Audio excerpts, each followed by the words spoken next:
বাবেরা নওজওয়ান তরুণেরা আমার নবী পাক সাল্লাল্লাহু আলাইহি ওয়াসাল্লামকে আল্লাহ বা হুকুম করে দিলে হাবিব আপনি বলে দিন আল্লাহর ফজল ও রহমত পেয়ে খুশি বানাও। এ যুবকেরা আমার আল্লাহ পাকের সবথেকে বড় ফজলকে সবথেকে বড় ফজলকে আল্লাহ নিজে কোরআনে বলে দিচ্ছে, এমন করে জানিয়ে দিচ্ছে লাকাদ মান্নাল্লাহু আলাল মুমিনিনা ইয বাআসা ফীহিম রাসূলা। এ দুনিয়ার মানুষেরা কোন নবী পাঠিয়ে আল্লাহ শুকরিয়া আদায় করেনি, কোন নবী পাঠিয়ে ihsan জাতায়নি, আমাদেরকে দুটো চোখ দিয়েছে আল্লাহ ihsan জাতায়নি। এগুলো অবশ্যই আল্লাহ পাকের নিয়ামত, আল্লাহ কিন্তু এগুলো দিয়ে ihsan জাতায়নি। কিন্তু আমার রাসূলুল্লাহকে পাঠিয়ে আল্লাহ পাক কোরআনের মধ্যে জানিয়ে দিলে লাকাদ মান্নাল্লাহু আলাল মুমিনিনা ইয বাআসা ফীহিম রাসূলা। এ দুনিয়ার মানুষেরা আমি আল্লাহ আমার রাসূল মুহাম্মদ সাল্লাল্লাহু আলাইহি ওয়াসাল্লামকে পাঠিয়ে মুমিনদের উপরে বড় ihsan দয়া করেছি। আরো জোরে বলুন সুবহান। আল্লাহ নিয়ামত পেয়ে আল্লাহর ফজল পেয়ে আমাদেরকে খুশি বানাতে হবে, এটা আল্লাহ পাকের হুকুম। আল্লাহ পাক দ্বিতীয় কি বললে ওয়াবির রহমাতিহি রহমত পেয়ে খুশি বানাও। সূরা আম্বিয়ার মধ্যে আল্লাহ জানিয়ে দিলে ওয়া মা আরসালনাকা ইল্লা রাহমাতাল লিল আলামিন। এ দুনিয়া মানুষেরা আমি আমার হাবিবকে तमाम আলমের জন্য রহমত করে পাঠিয়েছি। আল্লাহ এক জায়গায় বললেন মুমিনদের জন্য হাবিবকে বড় পাঠিয়ে ihsan করেছে, নবী আমাদের জন্য সবচেয়ে বড় ফজল। দ্বিতীয় নম্বর হলো রহমাতাল লিল আলামিন। এই আল্লাহ বললে রহমত পে ফজল পে খুশি বানাও। আমরা যে মাসে নবী পেয়েছি এই মাসে বেশি বেশি করে ঈদে মিলাদুন নবীর আলোচনার মাহফিল করে আল্লাহর রহমত ও ফজলের খুশি বানাও।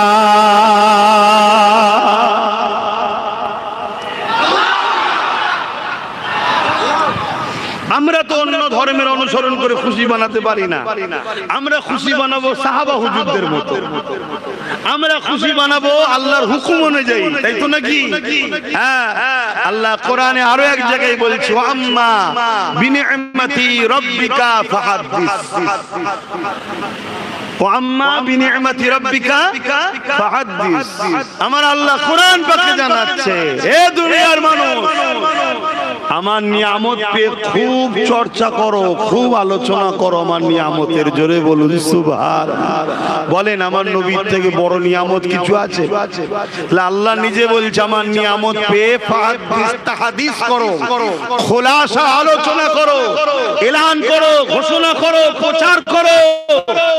তাহলে যে মাসে নবী এসেছে এ মাসে নবীর আশার প্রচার হয়, আর সারা বছর নবীর বাকি লাইফ স্টাইলের প্রচার হয়। জোরে বলুন সুবহানাল্লাহ। সারা বছরটাও ঠিক, এ মাসেরটাও ঠিক, আমরা সবটাই নিয়ে চলি। কথা মাথায় ঢুকছে? তাই খবরদার এসব খপ্পরে যেন পড়ে যাবেন না, একটা ধোঁকা চলছে। বড় আফসোস লাগে ওই সকল ভাইকে দেখে যারা তাহাজ্জুদ পড়ে, ফজরের নামাজ শীতকালেও ছাড়ে না, বর্ষাও ছাড়ে না, কিন্তু হায় বদ আকীদার পাল্লায় পড়ে গুস্তাখে রাসূল হয়ে গেছে। এদেরকে দেখে বড় আফসোস লাগে। যত কিছু করার পরও তোমার জিন্দেগি বরবাদ, তোমার জিন্দেগি বরবাদ। আবার অনেকে বলে কে জান্নাত যাবে কে জাহান্নামে যাবে তো আল্লাহ জানে। তুমি কি করে জানলে? আজীব বিষয়। আরে আল্লাহ জানে এটা কোনো আশ্চর্যের বিষয়? বলুন আল্লাহ জানে এটা কোনো আশ্চর্যের বিষয়? আল্লাহ তো সবই জানে। কি গো আমাকে দাওয়াত করে ফেসে গেলেন নাকি? আলোচনায় অসুবিধা হচ্ছে? এটা সরাসরি দেবেন। আপনার আমার বাপ কেন দাদু সমতুল্য লোক বসে আছে। আল্লাহ জানে এটা কোনো আশ্চর্যের বিষয় নয়। তো আল্লাহ তো জানবে, স্বাভাবিক, কারণ তিনি স্রষ্টা, তিনি মালিক, তিনি জানবে না তো জানবে কে? কিন্তু তিনি আমাদেরকে কোরআনে নমুনা বলেছে না, বলেন যে এই এই এই এই কাজ করলে জান্নাতে, এই কাজ করলে জাহান্নামে। শুনছেন তো? ঠিক তেমনি আল্লাহ বলেছেন যাদের ঈমান নেই তারা জান্নাতে যাবে, তাই তো নাকি? কি বলেছে? ও যাবে না। তাহলে যেদিকেও ঈমান না থাকে, অর্থাৎ কিভাবে ঈমান চলে যায় সেই নগুলো কোরআনে আছে না নাই? আল্লাহর আইনের বিরুদ্ধে দাঁড়ালে ঈমান চলে যাবে। মানতে পারেন না আলাদা কথা, বিশ্বাস করতে হবে। কিছু বুঝতে পারলাম? একটা হলো পালন করা, আরেকটা অস্বীকার করা, আরেকটা মেনে নেওয়া। একটা লোক মেনেছে, পালন করেছে, 1 নম্বরের মুসলমান, জোরে বলুন সুবহানাল্লাহ। আরেকটা লোক মেনেছে কিন্তু পালন করতে পারে না, ও পাপী কিন্তু বেঈমান নয়। আরেকটা লোক মানে না, তাহলে এ তো ইসলামের মধ্যে নাই, এ তো শেষ। আমি দুটো ব্যক্তির নাম বলছি, মন দিয়ে শুনে। এক ব্যক্তির নাম হলো আব্দুল্লাহ ইবনে উবাই, আর এক ব্যক্তির নাম হলো আবু বকর সিদ্দিক। আব্দুল্লাহ ইবনে উবাই নবীর হাতে হাত দিয়েছে, আবু বকর সিদ্দিকও নবীর হাতে হাত দিয়েছে। আব্দুল্লাহ ইবনে উবাই নবীর পেছনে নামাজ পড়ছে, আবু বকর সিদ্দিকও নবীকে ইক্তেদা করে নামাজ পড়ছে।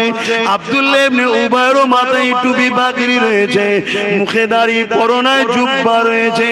আবু বকর সিদ্দিকের মুখে দাড়ি, মাথায় টুপি পাগড়ি, পরনায় জুব্বা রয়েছে। আমার রাসূলুল্লাহ হজে যাচ্ছে, আব্দুল্লাহ ইবনে উবাই নবীর সাথে রয়েছে, আবু বকর সিদ্দিকও নবীর সাথে রয়েছে। আমার রাসূলুল্লাহ জিহাদে যাচ্ছে, আবু বকর সিদ্দিকও রয়েছে, আব্দুল্লাহ ইবনে উবাই রয়েছে।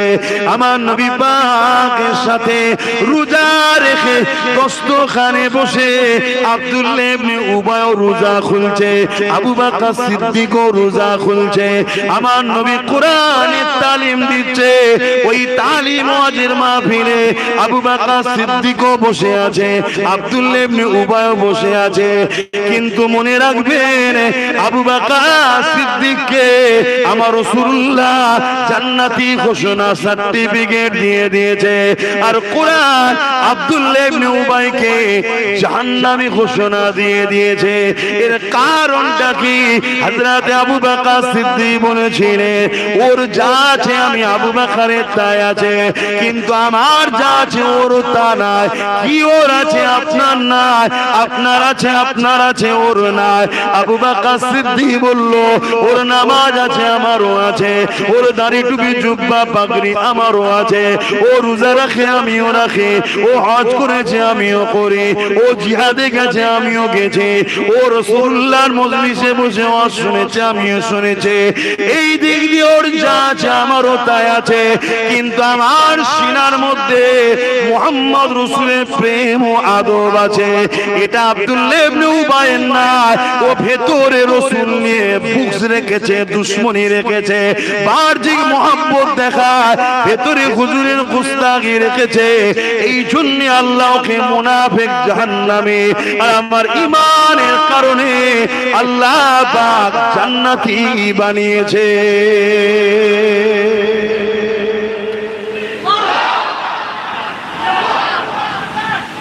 খুব ভালো করে বুঝবেন, ঈমান আছে, নামাজ রোজা দাড়ি টুপি হজ যাকাত দান খায়রাত শরিয়াতের বিধান মেনে চলছে, এ তো এক ক্যাটাগরির মানুষ।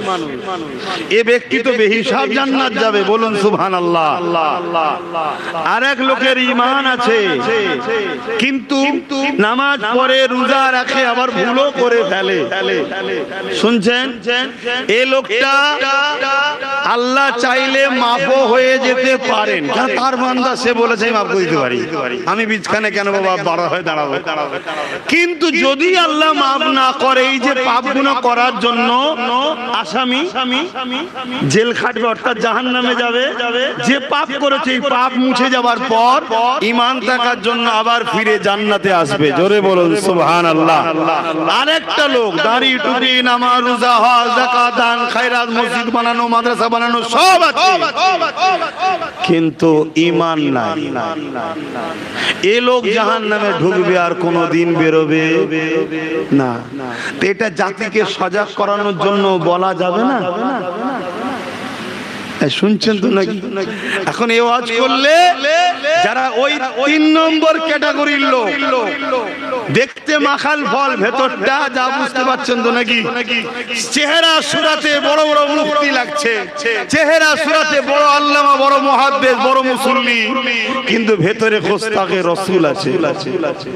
শুনছেন?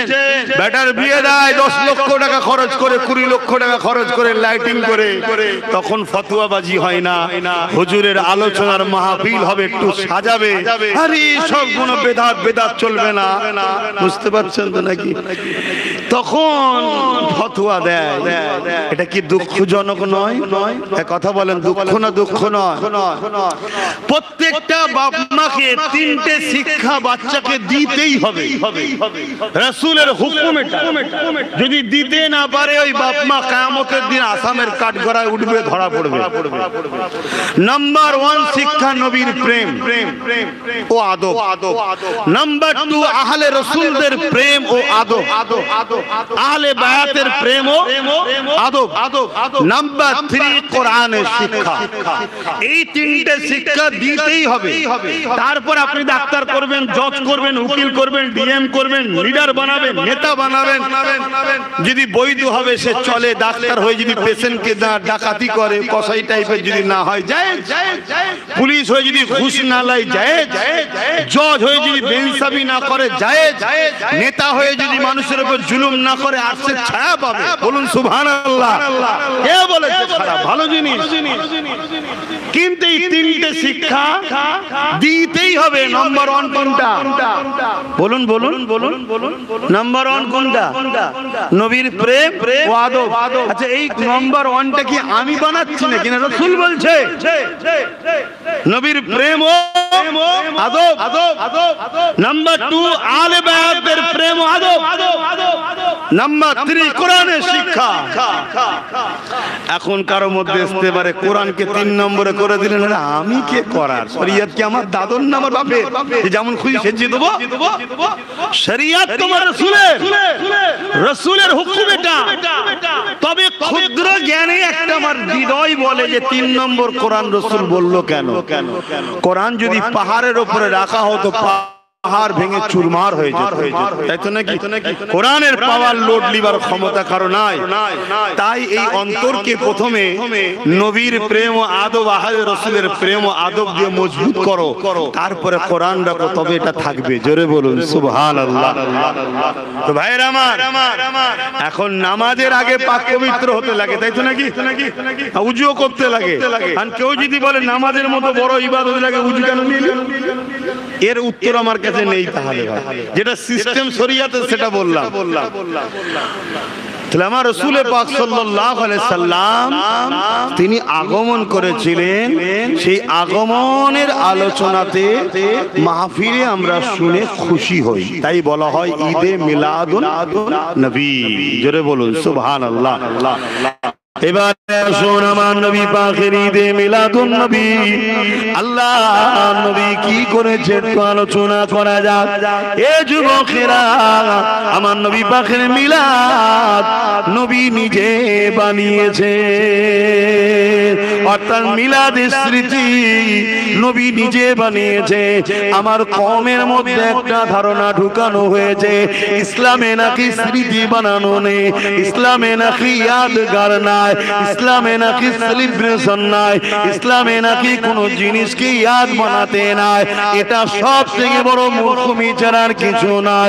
5 ওয়াক্ত যে নামাজ পড়ি, ওই 5 ওয়াক্ত নামাজটা 5টা নবীর স্মৃতি আমরা বানাই। 5 ওয়াক্ত যে নামাজ পড়ি, 5টা নবী পড়েছিল, সেই 5টা নবী শুকরিয়া করে পড়েছিল, সেই 5টা নবীর স্মৃতিতে আল্লাহ উম্মতে মুহাম্মাদের জন্য ফরজ করে দিয়েছে। জোরে বলুন সুবহানাল্লাহ। তাহলে ইয়াদগার আছে না নাই? স্মৃতি আছে না নাই? এখন আমি যদি বলি বাপ আদম ফজরের নামাজ পড়েছিল, বাপ আদম 2 রাকাত নামাজ পড়েছিল ফরজের, কেন? এক রাতের অন্ধকার কাটলো, সকাল উদিত হলো, এই খুশিতে শুকরিয়ায় আল্লাহ 2 রাকাত নামাজ পড়েছিল। তো ফজর বেলায় যখন দাঁড়াবেন, মনে পড়বে না আমার আব্বা করেছিল। কি এটা তো সেলিব্রেশন, ইয়াদগার বানানো। আপনারা এখানে আল্লাহ কার অনেক হাজি আছে, আপনি হজ করেছেন আল্লাহ কার, আরো হাজিরা রয়েছে। পুরো হজটাই তো ইয়াদগার বানানো, পুরো হজটাই তো সেলিব্রেশন, পুরো হজটাই তো স্মৃতি বানানো। বলুন আমার মুরব্বী বাপ হজ করে আলহামদুলিল্লাহ গেছে, আর বিছখানে আমি গুনাহগারটাকেও আল্লাহ লিখেছিল আলহামদুলিল্লাহ। তবে যে কি করতে হয়, এত জামা কাপড় সব পরে যাচ্ছি, আল্লাহর হুকুম আমার হুদুদে হারামাইন শরীফে ঢোকার আগে সব খুলে ফেলতে হবে, সব খুলে দুটো থান কাপড় পরতে হবে। যে ঠিক বলছি? কেন কেন কেন কেন কেন এত দামি দামি জামা টামা পরে এসেছি নিজের মেহনতের পয়সায়, এহরামও কিনেছি এটাও তো আমার মেহনতের পয়সায়, বিনা সেলাই করা দুটো থান কাপড় পরতে হবে কেন কেন কেন? আল্লাহ বলছে আজ থেকে 4500 5000 বছর আগে ইব্রাহিম যখন আমার ঘর তওয়াফ করছিল, ইব্রাহিমের লেবাস ছিল দুটো থান কাপড়, ওটা আমার পছন্দ, আমার বন্ধু পরেছে, তোদেরকে পরতে হবে। জোরে বলুন সুবহানাল্লাহ। এটা কি স্মৃতি নয়? এটা কি ইয়াদগার বানানো নয়? ইব্রাহিম নবীর ড্রেস আমাদের জন্য ইউনিফর্ম হয়ে গেছে। ইব্রাহিম নবীর ড্রেস যদি আমাদের জন্য সেলিব্রেশন ইয়াদগার বানাতে হয় 4500 বছর পরও, তখন মেশিন ছিল না, সেলাই করা ছিল না। এখন কত মেশিন বেরিয়ে গেছে, আর গেছে না, আল্লাহ তার বন্ধুর ইয়াদগার বানাচ্ছে। তাহলে যে ইব্রাহিম নবীর ইয়াদগার আল্লাহ বানাতে পারে এবং হজের মতো ফরজে, মুহাম্মদ রাসূল না হলে কাবাও হতো না, ইব্রাহিম নবীও হতো না।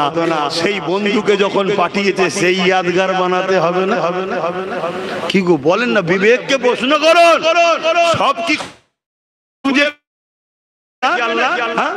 নিজেকে বুঝে নিতে হয়, এটা আলু, এটা পেঁয়াজ, এটা পটল, এটা এই টাইমে দিতে হয়, এটা এই টাইমে দিতে হয়। খাবার স্টাইল সব জানে, কি জানে না? জানে না। ওর বেলায় মশলা কখন দিতে হয়, পেঁয়াজ কখন দিতে হয়, তেল কখন দিতে হয়, সব শিখে গেছে। অনেক পুরুষ আছে এমন রান্না করবে মা বোনেরা হার মেনে যাবে। কি আর খারাপ কাউকে ছোট করছিনি, আমার মায়ের জাতটারা, পৃথিবীতে বড় বড় রান্নিরা হলো পুরুষরাই। পৃথিবীতে বড় বড় রান্নি কারা? পুরুষরাই। পৃথিবীতে যত বড় বড় 5 স্টার 7 স্টার আর হোটেল আছে, তার কুকার হলো সব পুরুষ, তারাই বাবুর্চি। কথা বুঝে আসছে? এরপরও মায়ের পায়ের তলাতেই জান্নাত। জোরে বলুন সুবহানাল্লাহ। যত লাভালাভি করো ওই পা ধরেই পড়ে থাকতে হবে। তুমি 80 বছরে আব্বাজান হও আর যাই হও, মা যদি বেঁচে থাকে ডবল হাজি হও, ট্রিপল হাজি হও, জগৎ বিখ্যাত বিশ্বাস হও, 10,000 কোটি যদি 10 লাখ 10 কোটি যদি মুরিদও থাকে, তোমার ঘরে যদি, আপনার ঘরে যদি মুরব্বী মা থাকে, ওই মায়ের পায়ের তলায় জান্নাত। এটাই ইসলামের বিধান। জোরে বলুন সুবহানাল্লাহ। তো আমি যে কথা বলছিলাম, তাহলে আমরা দুটো চাদর পরে নিলাম, এটাই ইয়াদগার। পুরো হজটাই দেখুন কি হয়েছে। আহারে, হজের কথা যখন এসে গেছে, এখানেও একটা আমার নবীর মিলাদের আলোচনা আছে। জোরে বলুন সুবহানাল্লাহ। মনে যখন পড়েছে একটু বলেলি, তার আগে একটু সেলিব্রেশনের কথা বলেলি। তার আগে কি করা হয়? জমজম পানি খেতে হয়। কেন জমজম পানি খাবো না? আল্লাহর কুদরতের নিদর্শন এটা। ইসমাইল আলাইহিস সালামে পায়ের গিরালির আঘাত লেগে এই পানি হয়েছিল, কুয়া থেকে বাড়ছিল। আম্মা হাজেরা বলেছিল জমজম, অর্থাৎ থাম থাম, বড় হয়ে যাচ্ছিল, সেই থেকে নাম হয়ে গেল জমজম পানি। আমার রাসূল পাক সাল্লাল্লাহু আলাইহি ওয়াসাল্লাম যখন হজ করতে গেলেন, যে ওই জমজম পানি যখন খাচ্ছেন, দাঁড়িয়ে দাঁড়িয়ে পান করছেন। সাহাবা হুজুররা জিজ্ঞেস করছেন, হুজুর এই পানি দাঁড়িয়ে পান করছেন কেন? আমার নবী বললেন, ইসমাইলের আদবের মর্যাদা সম্মানে আমি দাঁড়িয়ে পান করছি। জোরে বলুন সুবহানাল্লাহ। ওখানে কি ইসমাইল নবী ছিলেন তখন? তাহলে এখান থেকে আমরা দাঁড়িয়ে নবী বললে সমস্যা কিসের? এগুলো ভাবতে হবে, ঝগড়া করার জিনিস নয়, এগুলো প্রেমের জিনিস। এবারে কেউ যদি বসে সালাম দেয়, তাকে আমরা তো বলি না বেঈমান কাফের হয়ে গেছে, এটা তো প্রেমের জিনিস। প্রেমে ফতোয়া চলে না। কথা বুঝে আসছে? তাই কেউ যদি না করে তার বিরুদ্ধে আমরা বলি না, কিন্তু আমরা করি। তাই আশা রাখবো কেউ আমাদের ঘরেও ফতোয়া যেন না দেয়, তাহলে মিলটা ঠিক থাকবে। তুমি যদি আমাকে কি বলে বেদাতি সেরে কি বলো, তাহলে আমার গায়ে লাগবে না লাগবে না? তখন তো আমিও ফতোয়া ঘুরিয়ে দেবো নাকি? তাহলে তখন টক্কর হবে, ঝগড়া হবে। আর এটাই তো চাইছে ইসলামের দুশ্মনরা, মুসলমানে ঝগড়া লাগিয়ে দাও। তা তুমি তোমার আমিরলে, হুজুরলে, শায়েখলে থাকো না বাবা। আমরা পূর্ব ভারতের জবানার মুজাদ্দিদ পীর আবু বকর সিদ্দিককে নিয়ে আছি, যিনি নবীর খানদানের আওলাদ। জোরে বলুন সুবহানাল্লাহ। এবং জবানার মুজাদ্দিদ তিনি। জোরে বলুন সুবহানাল্লাহ। তো যাক, আমি যে কথা বলছিলাম, তারপরে কি করতে হয়? সাফা মারওয়ায় সাই করতে হয়। সাফা মারওয়ায় সাই কি বলেন না? আপনি সাফা মারওয়ায় ছুটেছেন? আব্বা আপনি ছুটেছেন? আমিও ছুটেছি। পাহাড়ে উঠে নেবে আবার একটা জায়গা আছে, সেই জায়গাটা আবার ছুটতে হবে। যদি ছুটতে নাও পারো, একটু ছোটার মতো এ করো। কেন? কি ব্যাপার? না, আম্মাজান হাজেরা ছুটেছিলেন, ইসমাইল নবীকে রেখে দিয়ে এসেছিল। পাহাড়ে উঠলে ইসমাইলকে দেখতে পাচ্ছে আলাইহিস সালাম, আর নেমে যাওয়ার পর ওই জায়গাটা যখন এসে যাচ্ছে, পাহাড়ের আড়াল হয়ে গেছিল, দেখতে পাচ্ছিলেন, ছুটে মারওয়ার দিকে যাচ্ছে, আবার উঠে দেখতে পেয়ে গেছে। এই যে পানি সব জানেন তো আপনারা। তা আল্লাহ, আম্মা হাজেরা তো মহিলা ছিলেন, তা আমার মায়েরা নাই হজ করতে গেলে ছুটান, মহিলা তাসাব্বা করবে, আমরা তো পুরুষ মানুষ, আমরা ছুটবো কেন? আল্লাহ বলছে অত কথা নয়, আমার পেয়ারা বান্দি ছুটেছে, আমার পেয়ারা বান্দার জন্য ওই ইয়াদটা তোরা করে যা, ওইটা করে যা। এখানে বাচ্চা এনেছিস কি হয়েছে না হয়েছে অত জানতে হবে না, আমার বন্ধুর ইয়াদগার নিয়ে যা। জোরে বলুন সুবহানাল্লাহ। এই সব স্মৃতিগুলো আল্লাহ রেখেছে কেন? এইগুলো বানানো হবে ওই ওয়াকিয়া যুগ ধরে পৃথিবীর মানুষকে আল্লাহ জানাতে চাইছে। জোরে বলুন সুবহানাল্লাহ। তাহলে আমার নবীর ইয়াদ বানাবো না? কথা বলেন। আল্লাহ পাক কাবার মধ্যে আমার নবী পাকের ইয়াদগার বানাবার স্মৃতি রেখে দিয়েছে। এই যে আমরা হাজারে আসওয়াদ থেকে শুরু করলাম, কাবা শরীফ এক চক্কর হাজারে আসওয়াদ পর্যন্ত ঘুরে এলে হয়ে যাবে। এইভাবে 7 চক্কর দিবার পরে আল্লাহ এবারে কি কাজ? আমার আল্লাহ বলল, বান্দা বান্দি রে, আমার ঘরকে 7 চক্কর দেওয়া হয়ে গেছে, এবারে তুই এমন করে মাকাম ইব্রাহিমের কাছে চলে যা। ওই মাকাম ইব্রাহিমের কাছে গিয়ে আমি আল্লাহ আমাকে 2 রাকাত নামাজ আমার জন্য পড়। ওখানে গিয়ে তুই 2 রাকাত নামাজ আদায় করলে, ও রাব্বি আল্লাহ কিভাবে করব? আমার আল্লাহ জানিয়ে দিলে, তুই দাঁড়াবি কাবার দিকে মুখ করে, তোর আর কাবার মাঝখানে ওই মাকাম ইব্রাহিমটাকে রাখবি, অন্য জায়গায় গিয়ে পড়লে হবে না, ওই মাকাম ইব্রাহিমের কাছে গিয়েই পড়তে হবে। তোর আর কাবার মাঝখানে মাকাম ইব্রাহিমটা যেন থাকে। ও রাব্বি আল্লাহ, এই মাকাম ইব্রাহিমে কি আছে? এই মাকাম ইব্রাহিমে একটা পাথর রয়েছে, ওই পাথরে ইব্রাহিম আলাইহিস সালামের পায়ের ছাপ রয়েছে।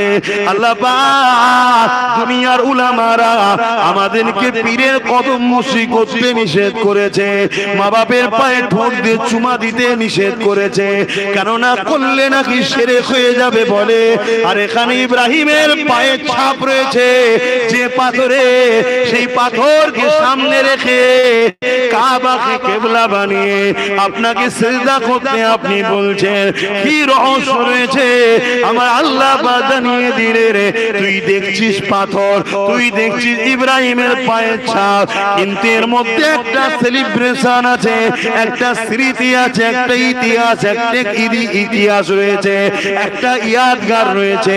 আমি আল্লাহ কিয়ামত পর্যন্ত যত হাজি আসবে, এই পাথরের ইয়াদগারটা আমি বানাবো। ও রাব্বি আল্লাহ, কি ইতিহাস রয়েছে একটু যদি জানাতেন। আল্লাহ পাক জানিয়ে দিলে, তোরা কি জানিস না? আমার কোরআন খুলে দেখলে, আমার ইব্রাহিম যখন ঘর বানালো, ওই ঘর কমপ্লিট হয়ে যাবার পর আমার ইব্রাহিম আমার কাছে মজুরি চেয়েছিল, আমার কাছে দোয়া চেয়েছিল, হে আল্লাহ ঘর বানিয়ে দিলাম, এবারে আপনি আমাকে পারিশ্রমটা দেন, আমি যে হুকুমে তামিল করলাম ঘর বানালাম, মজুরিটা দেন। অনেক বড় কথা, এই দোয়া চাইতে চাইতে আমার ইব্রাহিম ওই পাথরের উপরে দাঁড়িয়ে দাঁড়িয়ে আমি আল্লাহ আমার কাছে আমার বন্ধু মুহাম্মদ রাসূলকে চেয়েছিল, বলেছিল আল্লাহ আপনার পেয়ারা নবী নূর নবী দয়া নবী যিনি আখেরি নবী হবে ওই নবীকে আমার আওলাদ বানান, আমার খানদানে পাঠান, অর্থাৎ আমি রাসূলুল্লাহর আমি ইব্রাহিমকে মুহাম্মদ রাসূলের দাদু বানিয়ে দেন। এই যে নবীর আগমন বিষয় আলোচনা, একই বলা হয় মিলাদের আলোচনা। এ যুবকেরা আমার রাসূলুল্লাহ আমার আল্লাহ জানিয়ে দিল ইব্রাহিম যখন আমার হাবিবকে চেয়েছিল, আমার হাবিবের আলোচনা করছিল, আমার হাবিবকে তার নসলের মধ্যে আওলাদের মধ্যে যখন চাইছিল, আমি আল্লাহ পাথরকে বলেছিলাম এ পাথর আমার হাবিবের মিলাদ করছে ইব্রাহিম, আমার হাবিবের আগমনে আলোচনা করছে ইব্রাহিম, আমার হাবিবকে চাইছে ইব্রাহিম, এই স্মৃতিটা তুই তোর বুকের মধ্যে রক্ষিত করেলে আমি আল্লাহ তাহলে অন্য পাথরকে শিরকের জন্য বার করে দেবো, কিন্তু তোকে আমি স্মৃতি হিসাবে রেখে দেবো। ওই সময় পাথর নিজেকে মোম বানিয়ে নিয়েছিল, ইব্রাহিমের পায়ের ছাপটা রয়ে গিয়েছিল, এই মাকামে ইব্রাহিমের কাছে নিয়ে এসে সিজদা তো আমাকে দিবি, কিন্তু ইব্রাহিম মুহাম্মদ রাসূলের আলোচনা করেছিল এই ইতিহাসটা কিয়ামত পর্যন্ত আমি আল্লাহ সেলিব্রেশন প্রচার করতে থাকব। আরো জোরে বলুন সুবহান। ইসলামকে চেনেন আমার আব্বা মায়েরা ভাইরা বোনেরা, আহারে আমাদেরকে নকল ধরিয়ে দিয়েছে, নকলের জ্বালা অরিজিনাল ব্র্যান্ডেড কোম্পানিগুলো বন্ধ হয়ে যাচ্ছে। নকলে এত ফ্যাসিলিটি, চাইনাতে এত ফ্যাসিলিটি, 2000 টাকার মোবাইল 2 কিলোমিটার দূরে আওয়াজ চলে যাবে, বুঝাবার জন্য বলছি, হাকিকাতে যায় না, মানে এত দূর আওয়াজ যায়। আর আপনি অ্যাপেল কিনবেন 1 লক্ষ কি 1.5 লক্ষ টাকা, দাম কম বেশি যাই হোক, তার আওয়াজ আমি রাত্রিরে ঘুমালো আস্তে আস্তে ক্রিরি ক্রিরি আস্তে আস্তে আওয়াজ হবে।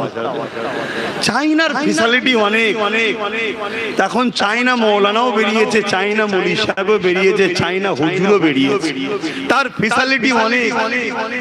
প্রয়োজন হয় আপনার ঘরের বাসনও মেজে দেবে, টার্গেট একটাই, আপনাকে বেঈমান বানাতে হবে।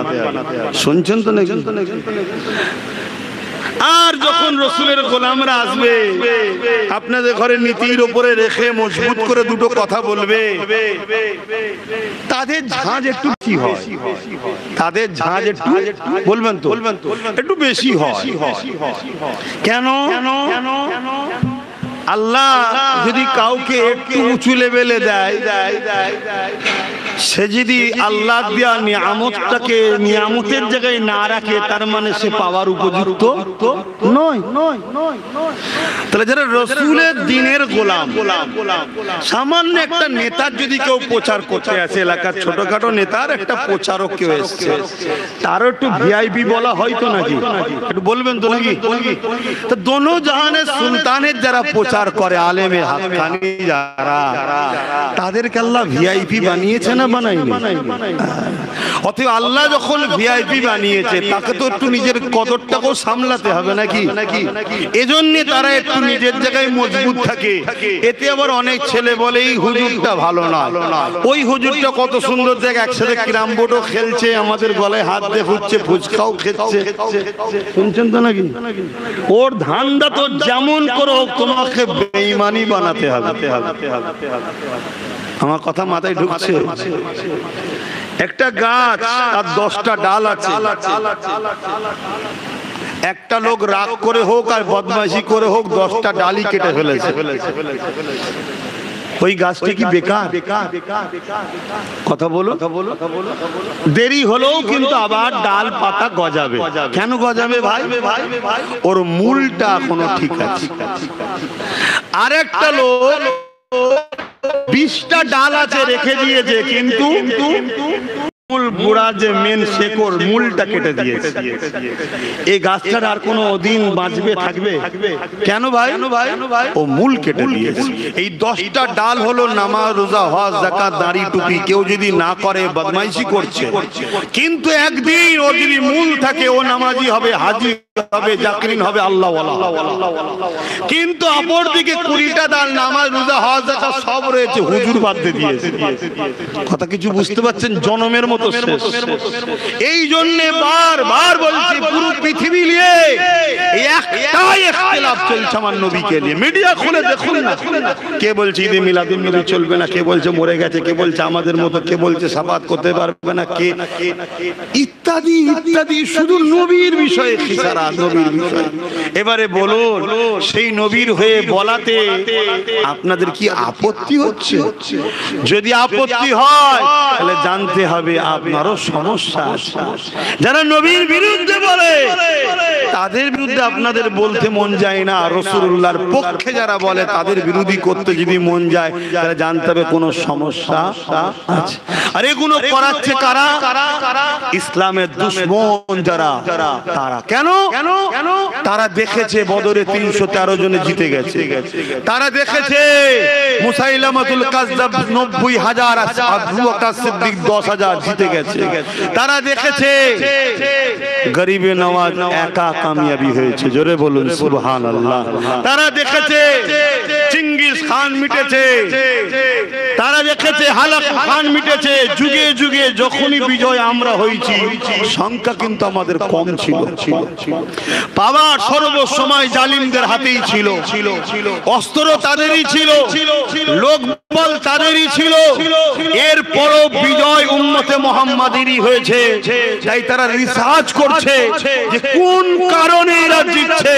পারমাণবিক বোম থাকার পরও এরা বলছে বোমকে ভয় করিনি। কোন কারণে? তারা রিসার্চ করে দেখছে এদের হৃদয়ে সবুজ গম্বুজ আলার মহব্বত ও আদব, যেটা ঈমান, এই ঈমানের পাওয়ার এদেরকে জিতায়। জোরে বলুন সুবহানাল্লাহ। অর্থাৎ যেটাকে আমরা বাংলাতে বলি আল্লাহর রহমতে জিতেছে, তাই তো নাকি? আল্লাহর দয়াতে জিতেছে, আল্লাহর দয়ায় বেঁচে গেছে, আল্লাহর রহমতে বেঁচে গেছে, বলি তো নাকি? আল্লাহর রহমত ও দয়াটা কি বলবেন? একটু আগেই তো বললাম, ওমা আরসালনাকা ইল্লা রাহমাতাল লিল আলামিন। আল্লাহর দয়া রহমতটা হলো পাইকারে মুহাম্মদ রাসূল। জোরে বলুন সুবহানাল্লাহ। অর্থাৎ যার এখানে হুজুর আছে সে দুনিয়াতেও বেঁচেছে, আখিরাতেও বেঁচে গেছে। আর যার হুজুর নেই, হতে পারে সে পৃথিবীর বড় সুপার পাওয়ার, হতে পারে তার একটা উঙ্গলি ইশারায় হয়তো অর্ধেক পৃথিবীতে বোম্বিং চার্জ হয়ে যাবে, এত পাওয়ার হতে পারে। হতে পারে তার এক ডাকে কয়েক কোটি লোক জড়ো হয়ে যেতে পারে, হতে পারে। কিন্তু হুজুর যদি না থাকে তার কোনো দাম মনে থাকবে। ভিড় বেশি হওয়াটাই হক না হকের পার্থক্য নয়। হক না হকের পার্থক্য করতে গেলে আপনারা তো বেশিরভাগ মানুষ মানে শোনার কাজ করেন না এলাকায়। একটু হাঁকি না বলেন না রে বাবা, না রাগ হয়ে গেল আমার উপরে? আমি কি কিছু ভুল ডোজ দিয়ে ফেললাম নাকি? হ্যাঁ কি গো মাই গলা ভাই, ডোজ কি ভুল হয়ে গেল নাকি?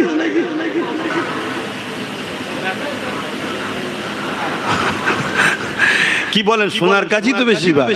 তো সোনা চেক করতে গেলে কি লাগে জানো? কোষ্টি পাথর। গিলটি চমক এত সোনাকেও হার মানিয়ে দেবে, কিন্তু কোষ্টি পাথরে ফেললে তো সোনা অরিজিনাল ধরার জন্য কোষ্টি পাথর দরকার। মোমেন মুসলমান, জান্নাতি মুসলমান, ইমানদার মুসলমান চিনবেন কি করে? নামাজ দিয়ে, রোজা দিয়ে, হজ দিয়ে, দাড়ি টুপি দিয়ে, যাকাত দিয়ে। কি করে চিনবেন? ওখানে যেমন কোষ্টি পাথর লাগে সোনা চেক করতে গেলে, এখানে ইমানদার চেক করতে গেলে মুহাম্মদ রাসূল লাগে। জোরে বলুন সুবহানাল্লাহ। যার বয়ানে, যার আলোচনায়, যার কথাতে, যার জিন্দেগিতে হুজুরের দরুদ আছে, হুজুরের প্রেম আছে, হুজুরের ভালোবাসা আছে, জানবেন এই ঈমানদার। বলুন সুবহানাল্লাহ। এবারে এই ঈমানদার নামাজ পড়বে, জান্নাতে মাকাম বাড়বে, রোজা রাখবে মাকাম বাড়বে, হজ করবে মাকাম বাড়বে, এই আমলে মাকাম বাড়ে, আমলে মাকাম বাড়ে। বিদেশে যেতে গেলে ভিসা লাগে। এবারে যত পয়সা দেবে 7 স্টার, 3 স্টার, 4 স্টার কোয়ালিটির জায়গা পাবে, তাই তো নাকি? কিন্তু যেতে গেলে কি লাগে? ভিসা। তা দুনিয়ায় এক দেশ থেকে আরেক দেশে যেতে গেলে যদি ভিসা লাগে, তা দুনিয়ার দেশ থেকে জান্নাতে যাবেন ভিসা লাগবে না? ওই ভিসাটার স্ট্যাম্প এখানে পড়ে। এখান থেকে হুজুরকে আল্লাহর মাহবুব জেনে, বন্ধু জেনে, জানের থেকে বেশি ভালোবেসে আদবের সাথে যে মেনে নিয়েছে সে হলো ভিসা পেয়ে গেছে। এবারে এর কাজ, এ যত নিজেকে গুছবে, নামাজ, রোজা, হজ, যাকাত, দান, খায়রাত, তত ভিআইপি ক্যাটাগরিতে যাবে জান্নাতে। জোরে বলুন সুবহানাল্লাহ। আর বদমাইশি করেছে, অনেক ধাক্কা ধুক্কি হবে, ঠিকভাবে না গেলে ওই ফুটপাতে যে বসে যা, ঠেলাঠুলি দুনিয়ায় হয় না, হয় না? গাড়ি পয়সা না ভাড়া দিলে হেঁটে হেঁটে যা, দুনিয়ায় হয় না, হয় না? তা আমল কম, ধাক্কা খেতে হবে। কিন্তু আসল যেতে গেলে জান্নাতের দেশে কি বলে, ভিসাটা লাগবে। ভিসা হুজুরের প্রেম ও আদর। জানি না আমার বাপ সমতুল্য, দাদু সমতুল্য মুরব্বীরাও বসে আছেন, যুবকরাও বসে আছেন, আর বেশি দূর তো ঘর নয় আমার। কিছু কথা আলোচনা করলাম, আপনারা আমার কথা বুঝতে পারছেন তো? অসুবিধা হচ্ছে না? এবারে চলে আসুন, আমার নবী পাক নিজের মিলাদের স্মৃতি বানিয়েছে। বলেছিলাম পৃথিবীতে কার ক্ষমতা আছে নবীর মিলাদের মাহফিলকে অস্বীকার করতে পারে? আমার নবী পাক প্রতি সোমবার দিন রোজা রাখতেন। সাহাবা হুজুররা বলতে লাগলেন, ইয়া রাসূলুল্লাহ, হাবিবাল্লাহ, এই সোমবার দিন আপনি কেন রোজা রাখেন? আল্লাহ নবী বলেছিলেন, এ বাবা সাহাবারা, এই সোমবার দিনেতে আমি রাসূলুল্লাহ আমার মিলাদ হয়েছিল, আমি নবী আগমন করেছিলাম, এই জন্য আমি শুকরিয়ায় রোজা রাখি। শুধু এটা নয়, আল্লাহ নবী 40 বছর বয়সে নবুয়াতের এলানের পরে কত জায়গায় মলম লাগাবো, এই যে 40 বছর, এই একটা আমাদের সমাজের সমস্যা আছে। শুনছেন তো? আমাদের সমাজে একটা সমস্যা আছে। আমি ঝগড়া করছি না, আমি সঠিকটা জানাচ্ছি। আল্লাহ যেসব ভাইয়েরা ভুলে আছে হেদায়েত দেন, বলুন আমিন। সাধারণ মানুষকে তো শিখানো হচ্ছে ভুলটা। 40 বছর বয়সে নাকি নবী নবুয়াত পেয়েছে, তার আগে নাকি নবী ছিল না। বলুন নাউজুবিল্লাহ। আমার নবী 40 বছর বয়সে নবুয়াত পায়নি আর নবী হয়নি। আমার নবী 40 বছর বয়সে নবুয়াতের এলান করেছে, ঘোষণা দিয়েছে, হ্যাঁ আমি মুহাম্মদ আল্লাহর রাসূল, ঘোষণাটা দিয়েছে, এলান দিয়েছে, আসো বায়াত হও, মেনে নাও। কথা বুঝে আসছে? এই কাজ, ডিউটিটা শুরু করেছে। কিন্তু কেউ যদি ধারণা করে যে নবী 40 বছর বয়সে নবী হয়েছে, নবুয়াত পেয়েছে, ঈমান থাকবে না। আল্লাহ আমাদেরকে ঈমান হেফাজত করে, বলুন আমিন। বাবেরা, নওজওয়ানেরা 40 বছর বয়সে আল্লাহ নবী নবুয়াতের এলানের পরে নবী আমার নিজে বকরি জবাই করে, শোনেন, বকরি জবাই করে খানা করে সাহাবা হুজুরদিগকে মিলাদের খুশির খানা খাইয়েছে। এ যুবকেরা, তরুণেরা, এ নবী পাকের প্রেমিকেরা, সেই নবী এই মাসে এসেছিলেন। আমরা আহলুস সুন্নাত ওয়াল জামাতের মানুষেরা সাহাবাদের দেখানো স্টাইলে আমরা এলাকার মানুষ একত্রিত হই, উলামাদেরকে বলি, তিনারা এসে আমার নবী পাকের সুশুভের আলোচনা শোনায়, আমরা নবীর গোলাম গুলো শুনি, বড় আনন্দ খুশি প্রকাশ করে। এই আনন্দ খুশি প্রকাশ যারা করে, আল্লাহ নবী কি জানিয়েছে, ওয়াজাবাত লাহু শাফাতি, আমি নবীর শাফাত তারা পেয়ে যাবে। এ যুবকেরা কারো ধারণা হতে পারে নবীর শাফাত কি করে পাবে বলছে, এখানে তো অনেক গুনাহগার রয়েছে, অনেক গান শুনে সিনেমা দেখে মদ খায় বদমাইশি করে অন্যায় করে, এরাও তো ছুটে যায়, এরা কি করে শাফাত পাবে? ইতিহাস কি পড়েন এই জমিনের উপরে এমন লোক ছিল যারা মদ খেত শরাব পান করত, আমার আল্লাহ আজ তাকে পরিবর্তন করে দিয়ে জগৎ বিখ্যাত ওলি বানিয়ে দিয়েছে, নাম জিনার বিশার হাফিজ। শুনেছেন তো নাকি? জগৎ বিখ্যাত ওলি হয়ে গেছে। আমার ভাই বোন একটু ভুল করেছে, হুজুরের মিলাদের ওসিলায় আল্লাহ চাইলে নসিবকে চমকে দিতে পারে, তওবা করার সুযোগ দেবে, পরিবর্তন হয়ে যাবে। ওলি যদি হতেন পারে জান্নাত যাবার উপযুক্ত হয়ে যেতে পারে। জোরে বলুন সুবহানাল্লাহ। কথা মাথায় ঢুকছে? বানাবেটা কে? আল্লাহ। বানাবেটা কে? জুড়ে চক্রান্ত চলছে উম্মতে মুহাম্মাদীকে মুহাম্মদ রাসূলের থেকে সরিয়ে দাও, সমাজে ফিরিতে বই বিতরণ হচ্ছে, ওই বই পড়তে পড়তে দেখা যাচ্ছে ওই বইতে লেখা আছে কিয়ামতের দিন মুহাম্মদ রাসূলও ভেলভাল করে তাকিয়ে থাকবে, নফসি নফসি করবে, আর ঈসা রূহুল্লাহ হুজুরের বেলায় হচ্ছে সবাই জান্নাতি হয়ে যাবে। তাহলে আমার ঘরে সাধারণ ছেলেটা প্যান্ট শার্ট পরা দাড়ি চাঁদা ছেলেটা গুনার পূজাটা নিয়ে যখন এই বাংলা বইটা পড়বে, সেই বইতে লেখা আছে মুহাম্মদ রাসূল কিয়ামতের দিনে কিছু করতে পারবে না, তিনি নিজে নফসি নফসি করবে, আর ঈশার মাননেওয়ালারা সব জান্নাতি হবে। আমার ঘরের যুবক ছেলেটা সেও জানে ঈশা নবী, মুহাম্মদ রাসূল নবী, সে কেন ঈশা নবীর দিকে যাবে না? এটা একটা পরিকল্পনা চলছে, মুসলমানকে খ্রিস্টান বানিয়ে দাও, মুসলমানকে ইহুদি বানিয়ে দাও, মুসলমানকে অন্যদিকে নিয়ে চলে যাও, এটা একটা ষড়যন্ত্র চলতে লেগেছে। তাই বলে দিয়ে যা, শুনে রেখে দাও, কিয়ামতের দিনের বাদশা হলেন মুহাম্মাদুর রাসূল। নবী যাকে ইশারা করবে আমার আল্লাহ তাকে জান্নাতি করে দেবে। হাত্তাকে আমার নবী যতক্ষণ পর্যন্ত আল্লাহ পাকের কাছে ফরিয়াদ করবে ততক্ষণ পর্যন্ত বিচার শুরু হবে না। সমস্ত নবীর জুতা মোবারক আমার চোখের উপরে থাকো, মাথার উপরে থাকো, কোন নবীর সঙ্গে বিয়াদবি করলে কাফের হয়ে যাবে। কিন্তু মনে রাখবেন আমিন আল্লাহ আব্দুল্লাহ দুলাল মুহাম্মদ রাসূলুল্লাহ হলো ঈসা নবীতে গেলে আদম নবী, সমস্ত নবী তেরো নবী হলো মুহাম্মদ রাসূল। আরো জোরে বলুন সুবহান।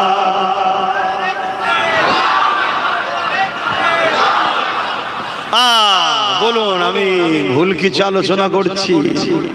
এই আলোচনা করাতে যারা গোস্তাকে রসুল তারা আমার পিছনে অনেক লাগে, অনেক চেষ্টা করছে কি করে আমার সাথে যুব সমাজের সম্পর্ক দূরত্ব করবে, কি করে আমাকে রুকা যায়, আমার থেকে লোক সরে যায়, আমার অজকে কাটছে, বিকৃত করছে, ব্যঙ্গ করছে, কখনো কখনো রাগের মাথায় গালি গালাজও করছে।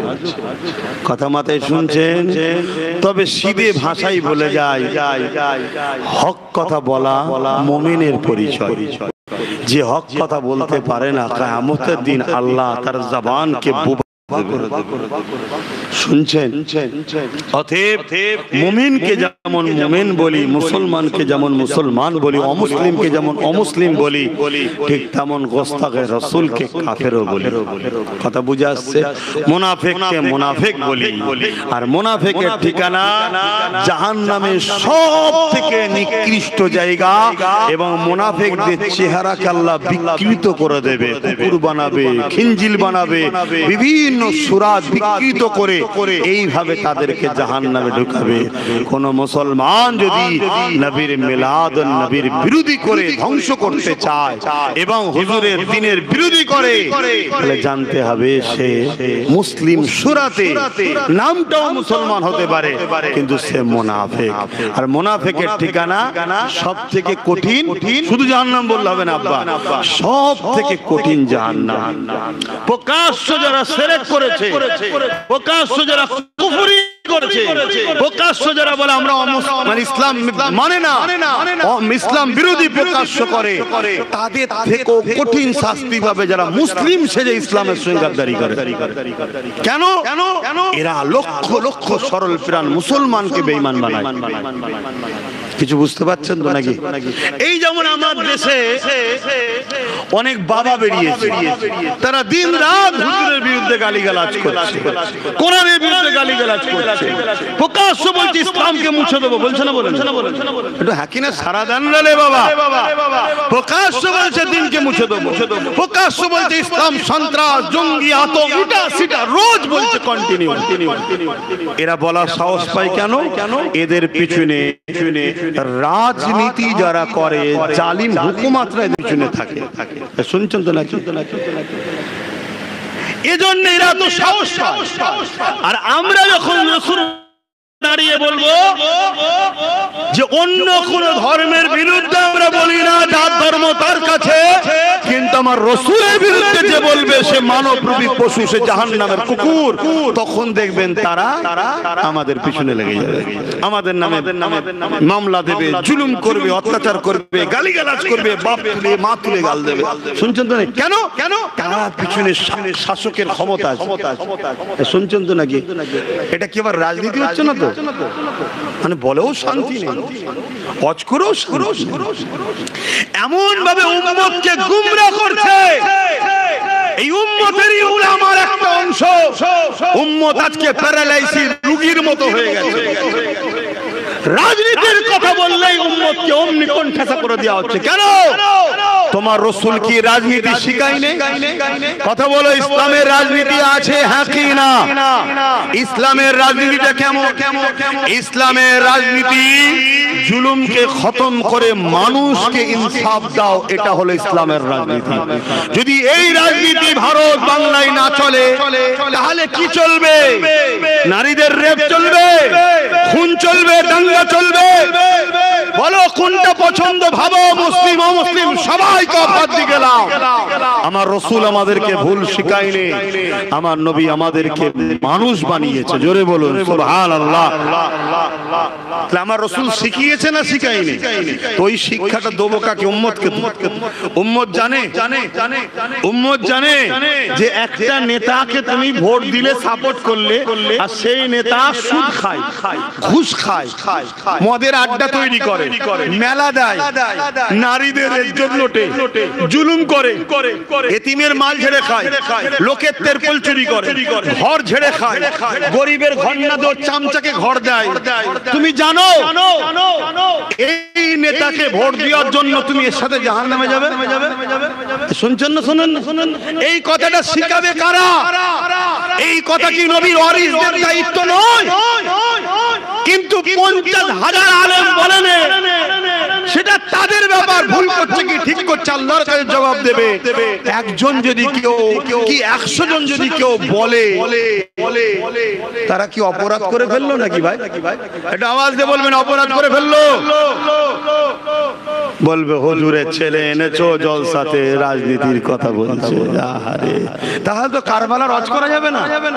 কারবালার হজ করতে গেলে তো রাজনীতি ভেসে আসবে। কেন? একদিকে ছিল জালিম শাসক এজিদ, আর একদিকে ছিল নবীন নওয়াসা, জুলুমকে খতম করে মানুষকে বাঁচাবার চেষ্টা। অবশ্যই হোসেন পাকের কোন গদির লোক ছিল না, নাউজুবিল্লাহ। কেউ ধারণা করলে ইমানের ক্ষতি হবে, কেন উনি আহলে বায়াত। শুনছেন? আর আল্লাহ সাক্ষী রেখে বলছি, অনেক মিডিয়া অনেক কিছু প্রচার করছে আমার সম্বন্ধে, আলাদা কথা। আল্লাহর জাত পাকের কসম করে বলছি, সেই হোসেন হুজুরের গোলাম হিসাবে বলছি, তানাদের বাড়ির পাহারাদার নকার হিসাবে বলছি, আমার কোন গদির নেশা নয়। আমার নেশা একটাই, জুলুমকে খতম করা হোক, নাইকে জিন্দা করা হোক। কথা বুঝে আসছে? এই রাস্তা আমার হোসেন হুজুর আমাদেরকে দেখিয়েছে। আজকেও এজিদ আছে না? আজকেও নমরুদ, আজকেও সাদ্দাত, আবু জেহেল আছে না?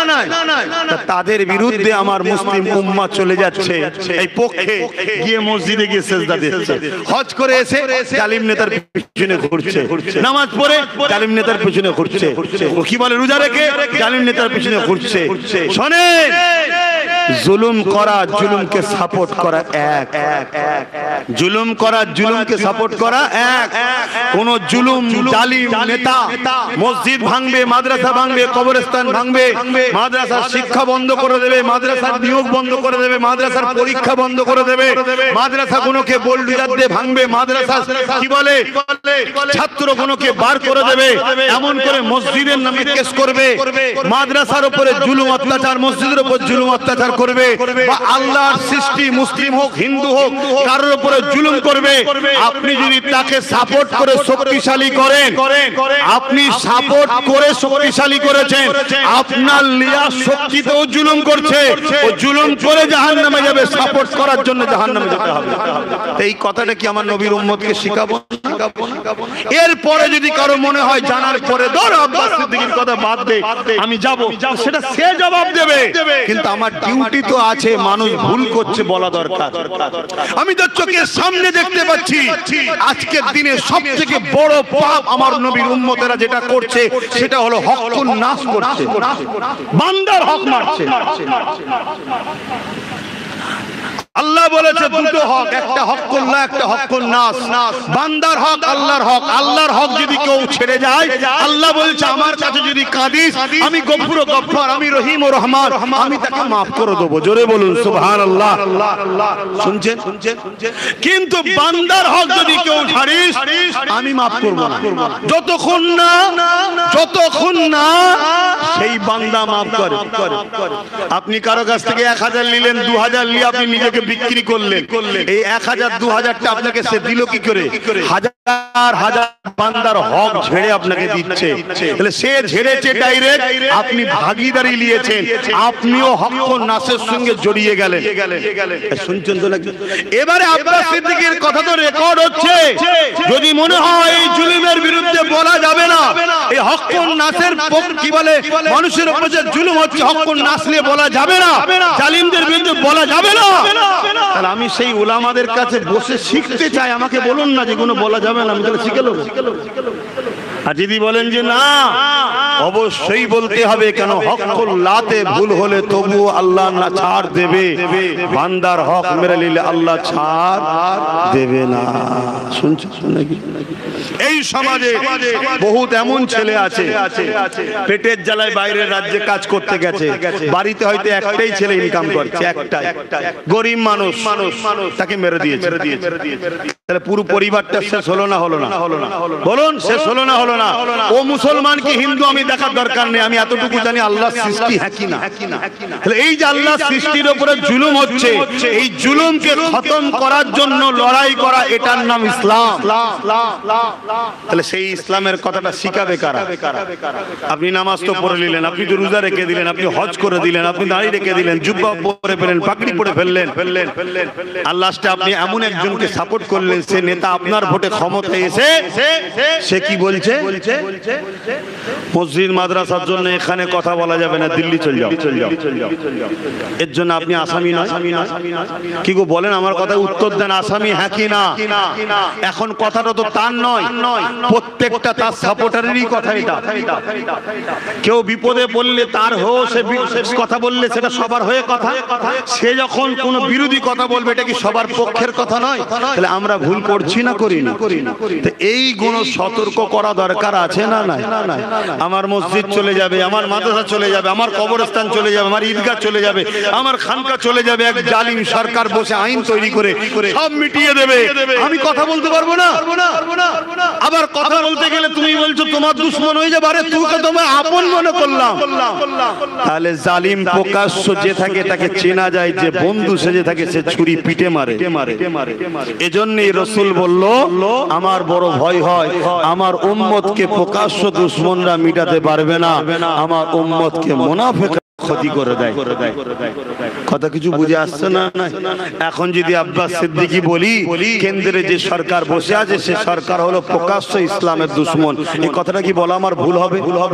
একটু হ্যাঁ কি না? এটা কি রাজনীতি হয়ে গেল? বলবেন তো ওর রাজ ক্ষমতা দিয়ে আমার দিনকে মিটাচ্ছে, সমস্যা নয়। ও রাজনীতি ছেড়ে দিয়ে ধর্মকে মিটাতে নেমেছে, সমস্যা নয়। আর আমি নবিয়ানা মেম্বারে বসে মসজিদ মাদ্রাসা বাঁচাবার স্বার্থে আমি যখন বলবো যে কেন্দ্রে যে সরকারটা বসে আছে ওই সরকার প্রকাশ্য ইসলামের দুশমন, অতএব ইসলামের দুশমন সরকারকে কেউ যদি ভোট দেয়, সাপোর্ট করে, সে কখনো ঈমানদার থাকতে পারে না, সে বেঈমান হয়ে যাবে। এই কথাটা বলা কি আমার অন্যায় হয়ে যাবে?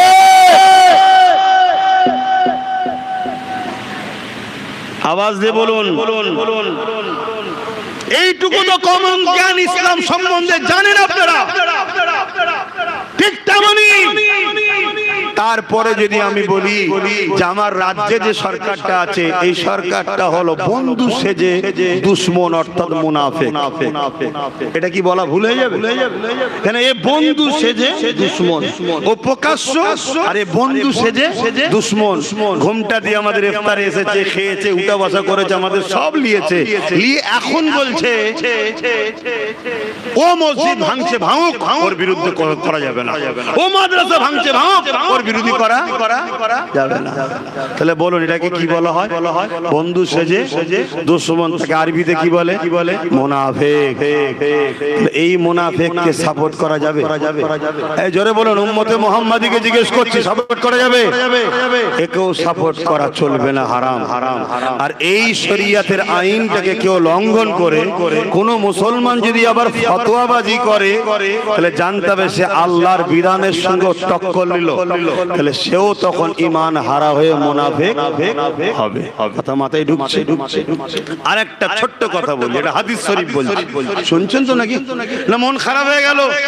ও হুজুর, ভাইজান, বাবাজি সব ঠিক ছিল, এ কেমন হয়ে গেল? আনবেন না, দরকার নেই জলসা।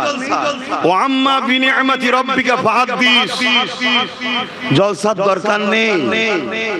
রিজিকের মালিক আল্লাহ। রিজিকের মালিক কে? অহংকার নয়, রিজিকের মালিক কে? জলসা করলেই খেতে হবে এমনটা নয়। আমার আল্লাহ মায়ের পেটে আমাকে খাইয়েছে। যখন আমি দুনিয়ায় এসেছিলাম প্রায় 10-12 বছর 15 বছর কোনো ইনকাম করতে জানতাম না, আল্লাহ খাইয়েছে, মা বাপ নয়, আল্লাহ খাইয়েছে। কথা বুঝে আসছে? আর এতগুলো লোক জলসা করেন না, আল্লাহ আপনাদেরকে খাওয়ায়। সেই আল্লাহ আব্বাস সিদ্দিকীকে বিনা জলসাতে খাওয়াতে পারে। কথা শুনছেন? আর যদি মনে করেন যে না এনেছি, তাহলে বাপ আমার লক্ষ্য হবে দুটো, এক অন্যায়কে মিটাও, অন্যায় থেকে দূরে থাকো, আর ন্যায় করো, ন্যায়কে প্রতিষ্ঠিত করো। এটাই কোরআনের হুকুম। কুনতুম খায়রা উম্মাতিন উখরিজাত লিন-নাস তা'মুরুনা বিল মা'রুফ ওয়া তানহাউনা আনিল মুনকার। আল্লাহ কোরআনে বলছে, কোরআন আল্লাহর কথা, অস্বীকার করলে তো ঈমান চলে যাবে। আমি তোমাদেরকে শ্রেষ্ঠ উম্মত করেছি, তোমাদের কাজ দুটো, অন্যায় করো না, অন্যায়কে মিটিয়ে দাও, ভালো করো, ভালো সাথ দাও। জোরে বলুন সুবহানাল্লাহ। কথা শুনছেন তো নাকি? তো ভাইরা আমার, আল্লাহর নবী কি বললেন? আল্লাহর নবী আমাদেরকে বাঁচিয়ে দিয়েছেন। আল্লাহর নবী আমাদেরকে বাঁচিয়ে দিয়েছেন। না আল্লাহ নবী যদি হাদিসটা না বলতেন, এই কোরআনের আয়াত অনুযায়ী আমি আপনি পুরো ফেঁসে যেতাম। কিরম ফাঁসতাম? অন্যায় দেখলে মিটাতেই হবে। শুনছেন তো নাকি? তাতে জান যায়, জান চলে যাচ্ছে। কিন্তু রাসূলুল্লাহ আমাদের জন্য একটু হালকা করে দিয়েছে। কুরবান জাকামেন আল্লাহ হুজুরের কদমে আমাদের জানমাল। আল্লাহর নবী কি বললেন? আল্লাহর নবী বললেন অন্যায় দেখলে হাত দিয়ে রোকো। অন্যায় দেখলে বলুন হাত দিয়ে রোকো। দ্বিতীয় নম্বর, যদি হাতে রুখতে না পারো তাহলে মুখ দিয়ে প্রতিবাদ করো। কি দিয়ে প্রতিবাদ করো? মুখ দিয়ে। যদি মুখেও প্রতিবাদ করার ক্ষমতা না থাকে, রাসূল পাক বললেন অন্যায়কে ঘৃণা করে তার থেকে দূরে সরে যাও। এই তিনটের মধ্যে কোনোটা যদি না থাকে, তার মধ্যে ঈমান। জোরে বলুন। নবী বলছে, আমি কোথায় বলছি? রাসূল বলছে। তাহলে বলুন, কেউ মাদ্রাসা ভাঙতে চায়, মসজিদ ভাঙতে চায়, কবরস্থান ভাঙতে চায়, ঈদগাহ ভাঙতে চায়, দখল করে নিতে চায়। এটা নাই কাজ না অন্যায় কাজ? তাহলে রাসূলুল্লাহর হাদিস অনুযায়ী তার বিরুদ্ধে হাতে লড়তে হবে। যদি হাতে ক্ষমতা না থাকে মুখ দিয়ে প্রতিবাদ করতে হবে, মুখে যদি ক্ষমতা না থাকে অন্তর থেকে ঘৃণা করতে হবে। এই তিনটের মধ্যে যদি কোনোটা না থাকে তাহলে ঈমান থাকবে? তাই তো আমি বললাম কেন্দ্র সরকার এই প্রকাশ্য দুশমন এর সাথ দেওয়া যেতে পারে না, দিলে ঈমান থাকবে না। দ্বিতীয় নম্বর, একে কি বললাম? বন্ধু সেজে মুনাফিক। কেন বললাম? ইও আমাকে প্রতিবাদ করতে দিচ্ছে না, অতএব ও ভাঙছে ভাঙুক, তুমি রুকুনি। ও আগুন লাগাচ্ছে লাগাক, পানি দিউনি। শুনছেন তো নাকি? এটা ঠিক করছে না অন্যায় করছে?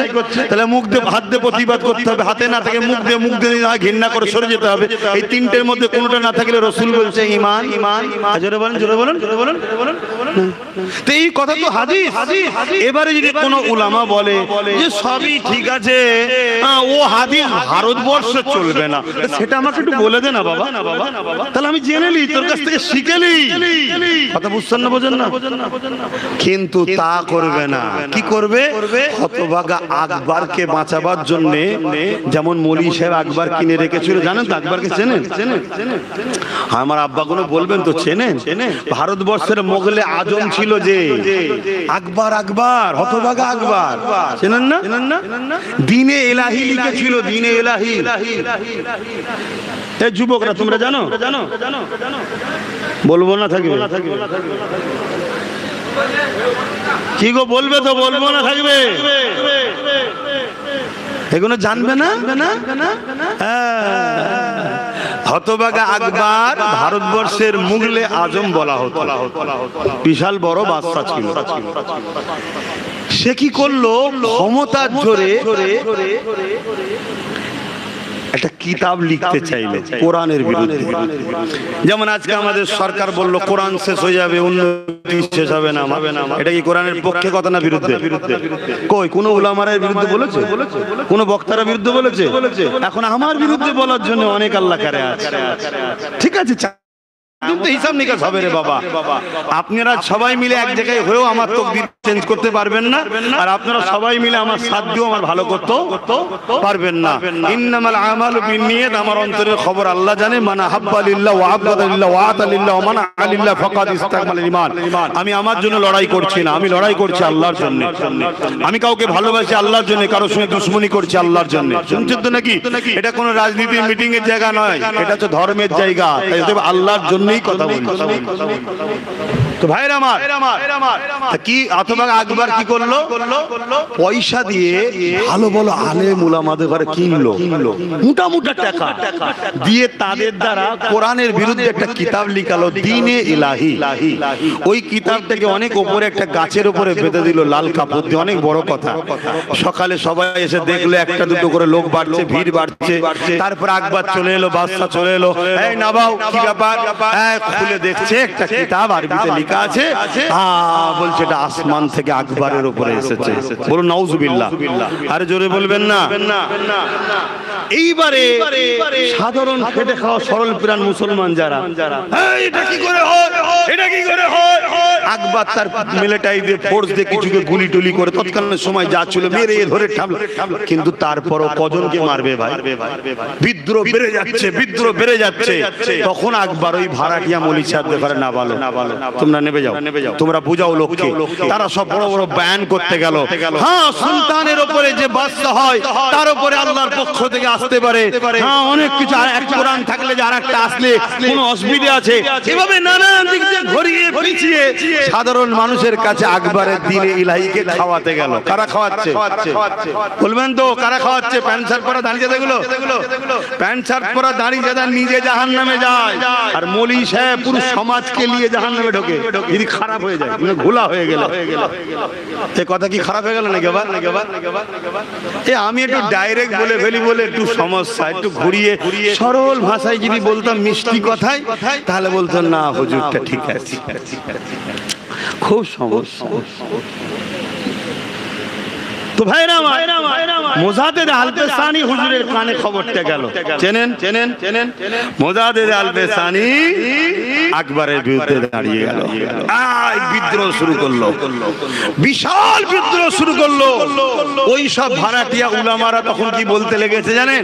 মুজাদ্দেদ আল-পেসানির বিরুদ্ধে, ওনার বয়স হয়ে গেছে, ওনার বয়স হয়ে গেছে, অনেক সমস্যা, এটা সেটা বলে মোটামুটি আকবরের হয়ে দালালি শুরু করলো। কিন্তু শতশেষ রেজাল্ট কি হলো? শতশেষ রেজাল্ট কি হলো? মুজাদ্দেদ আল-পেসানিকেই আল্লাহ বিজয় দান করলো। জোরে বলুন সুবহানাল্লাহ। আকবরকে আল্লাহ জনমের মতো জাহান্নামে পাঠিয়ে দিয়েছে। শুনছেন তো নাকি? কেন কোরআনের বিরুদ্ধে কেউ থাকলে সে জান্নাতে যাবে না জাহান্নামে? জোরে বলে। এবারে কেউ যদি বলে ওটা তো আল্লাহ জানে, আল্লাহই তো বলেছে আমার কিতাবকে অস্বীকারী জাহান্নামী। শুনছেন তো নাকি? হ্যাঁ, অতএব আল্লাহর কথা কি আপনার বিশ্বাস নয়? এগুলো বুঝতে হবে। তো যাক, আমি বললাম, আপনাদের কাছে চিনালাম, ইসলামের দুশমনদেরকেও জানালাম, মুসলিম সুরাতে দুশমন জানালাম, প্রকাশ্য কেন্দ্র সরকার যে ইসলামের দুশমন সেটাও জানালাম, আর আমার রাজ্যে যিনি বন্ধু সেজে ঘোমটা দিয়ে মুনাফেক আছে উনাকেও চিনালাম। এবারে নেবেন কোনটা, কি করবেন সবটা আপনার ব্যাপার। শুনছেন তো নাকি? এবারে যদি বলেন ও আপনাকে দাওয়াত করব না, আরে আমি আপনার দাওয়াতের আশায় বসে নেই। আল্লাহ আমাকে মেম্বার দিয়েছে, মাইক দিয়েছে, আপনাদেরকে এনে দিয়েছে, আমাকে বলেছে বল বল বল বল। খোদার বিনা হুকুম ছাড়া গাছের পাতা লড়ানো তো আমার গলাতে আওয়াজ বেরোয় কি করে? আমি বলে দিই। এবার আমার আল্লাহকে খুশি করার জন্য আমাকে বলতে হবে। এতে আমার কে দুশমন হবে, কে বন্ধু হবে, কে কি হবে, ওসব আমার দেখার সময় নেই। কেন আমি আমার উপকার করতে পারি না, আমি আমার কোনো ভালো করতে পারবো না। আমার সবকিছু ফয়সালা আমার স্রষ্টার হাতে আছে। আমার তকদিরে তিনি যা লিখে রেখেছে সেটা ঘটবে। ওলি আমার টেনশন করে লাভ নেই, ওলি আমার ভেবেও লাভ নেই। কেন? আমি হাজারো চেষ্টা করে আমার যদি মরণ কালকে লিখা থাকে আমি পরশুদিন করতে পারবো না, একদিন বাড়াতে পারবো। জোরে বলুন। আর আমার মরণ যদি লিখা থাকে এখনো 80-90 পার হবি, আব্বাস লাঠি টাটি নিয়ে ঘুরবি, এই সব ছেলেরা সব তোমাকে দাদু হুজুর বলবে, তারপরে তুই যাবি, পুরো পৃথিবী আমেরিকা থেকে শুরু করে সবাই আমার পিছনে লেগে গেল, আমার কিচ্ছু করতে পারবে না। এটার নাম হলো ঈমান। এটার নাম কি? এই বিশ্বাস আল্লাহ আমায় দিয়েছে, আমি সেই বিশ্বাসে চলি। কথা শেষ, সালাম দেবো, দোয়া করবো। ইয়া নবী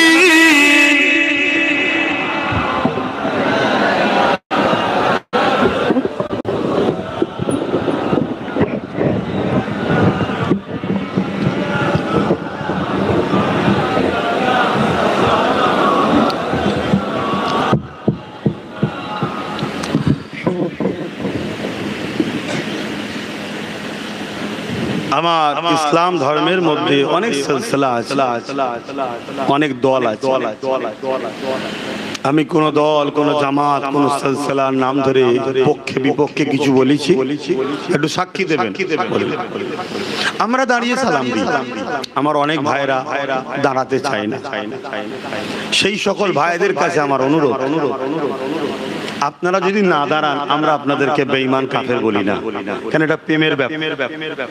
কিন্তু আমরা দাঁড়াই কেন?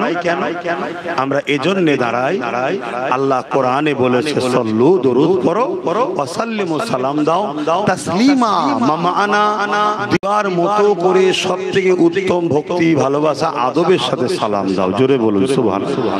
এবং হাদিস পাকের মধ্যে আছে সাহাবা হুজুররা নবীকে যখন সালাম দিতেন আদবের সাথে দাঁড়িয়ে সালাম দিতেন। জোরে বলুন সুবহানাল্লাহ। ভাইরা আমার, দরুদের বেলায় আল্লাহ বললেন সল্লু, পড়ো। ওখানে কিন্তু আদবের কথা দিবার মতো করে দাও এটা বলেন। সালামের বেলায় বলেছে, কারণ কি? দরুদ পড়লে নেকি হয়। দরুদ পড়লে কি হয়? নেকি হয়।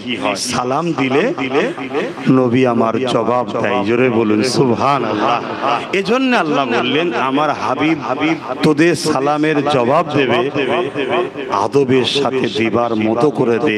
তাই আমরা হুজুরের জবাবটা একটু আদবের সাথে দাঁড়িয়ে নেবো বলে সালামটা দাঁড়িয়ে।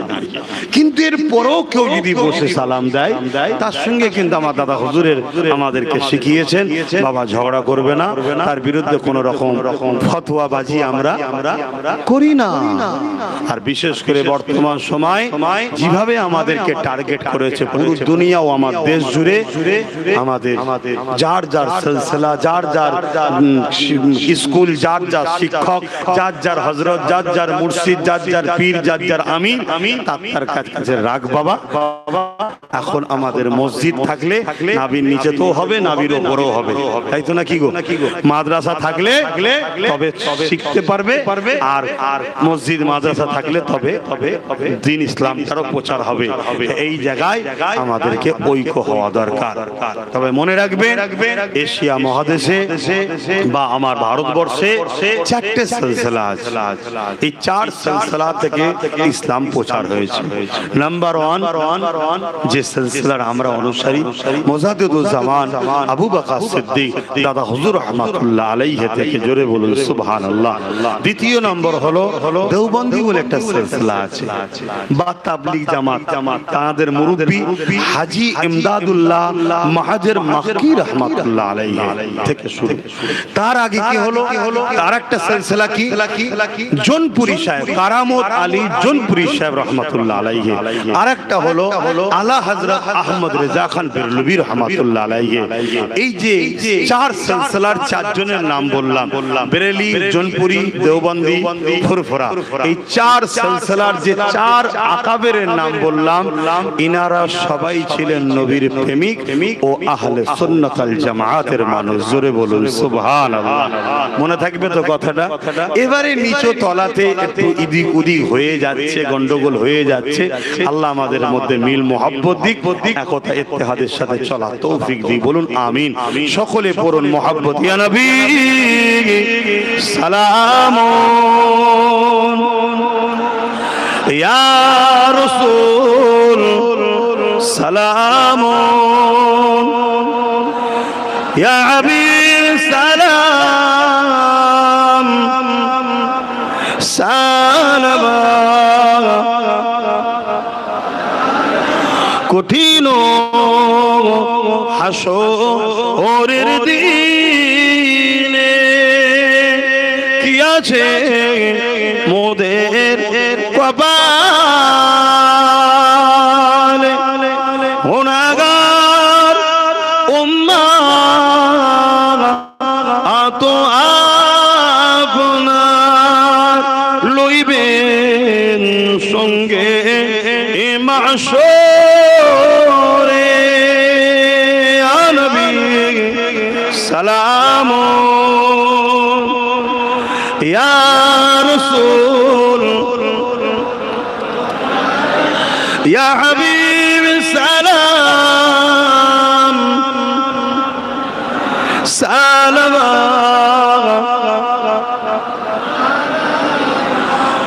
ইয়া নবী মদিনা হতে সব কিছুই পারেন দেখিতে, মোদের লাশ কবরে রাখিলে লইবেন আপন করে।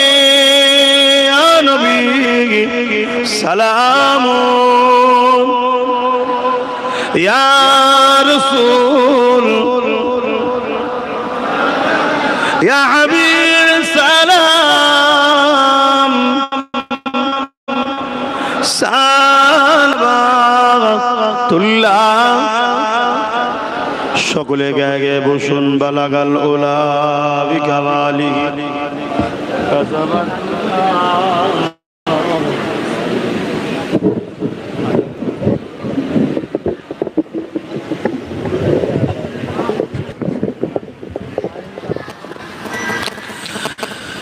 मेरे आँखों की बुदली में जलवा है मोहम्मद का, मेरे दिल के आईने में नक्शा है मोहम्मद का, कोई जन्नत में जाएगा, कोई दोज़ख में पहुंचे, मदीने की तरफ दौड़, दीवाना मोहम्मद का। अल्लाहुम्मा सल्ली अला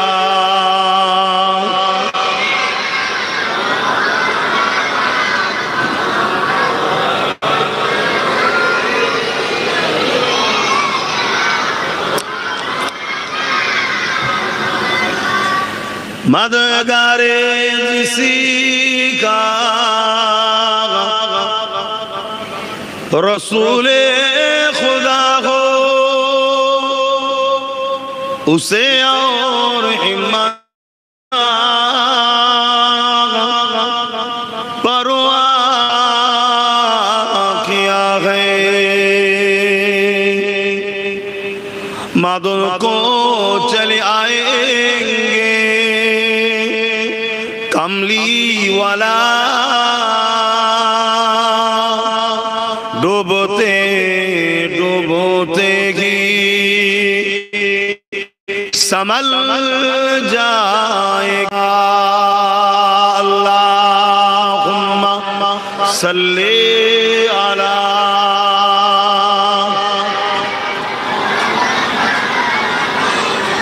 वला आले।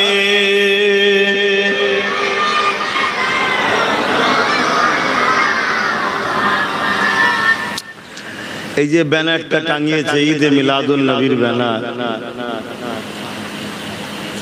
ওটা আমাদের থেকে মনে হয় নিচু হয়ে যায়, তাই তো নাকি? সেটা বিয়াদবি।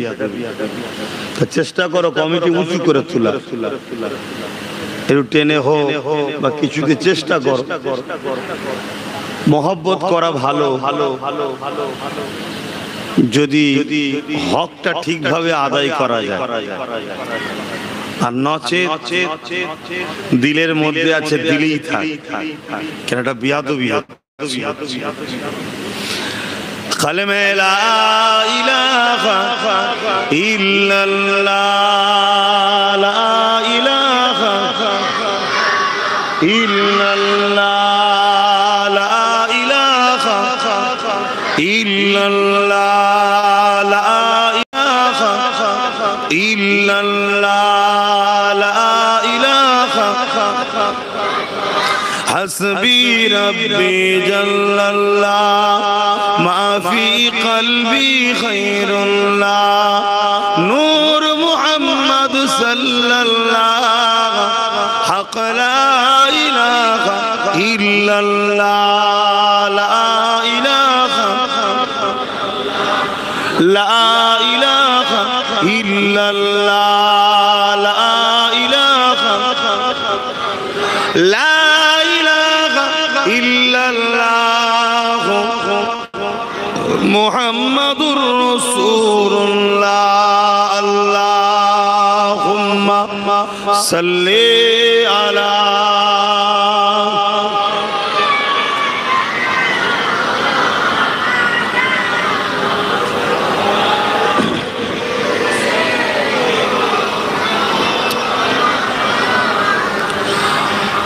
وقال الله تعالى في كلام المجيد الفرقان الحميد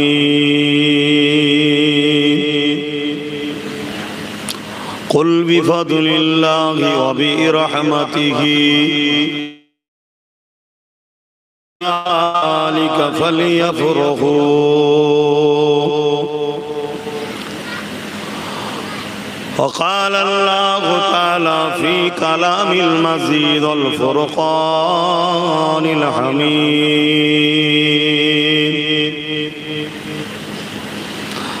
قد جاءكم من الله نور وكتاب مبين উপস্থিত হাজিরানে মজলিস, আমার আব্বা জানেরা, আমার নওজোয়ান তরুণেরা, যুবকেরা, ছোট ছোট বাচ্চারা, উলামা হযরত, হাফিজে কোরআন, ইমাম সাহেবগণেরা, দূর দূরান্তে অবস্থিত আমাদেরই সকলের মা ও বোনেরা, আজ আপনাদের গ্রামে দীর্ঘ ৭৭ বছর ধরে, তাই তো, জশ্নে ঈদে মিলাদুন নবী, নবী পাক সাল্লাল্লাহু আলাইহি সাল্লামের আগমনের উপলক্ষ করে আনন্দ ও খুশি শুকরানার মাহফিল আপনারা করছেন। আল্লাহ আপনাদের পূর্বপুরুষদের ও আপনাদের এই মিশনকে কবুল করে পরকালে নাজাতের উসিলা হিসাবে এই জলসাকে কবুল করেন, বলুন আমিন। আমার আল্লাহ বড় দয়ালু, যার দয়ার কোনো শেষ নাই।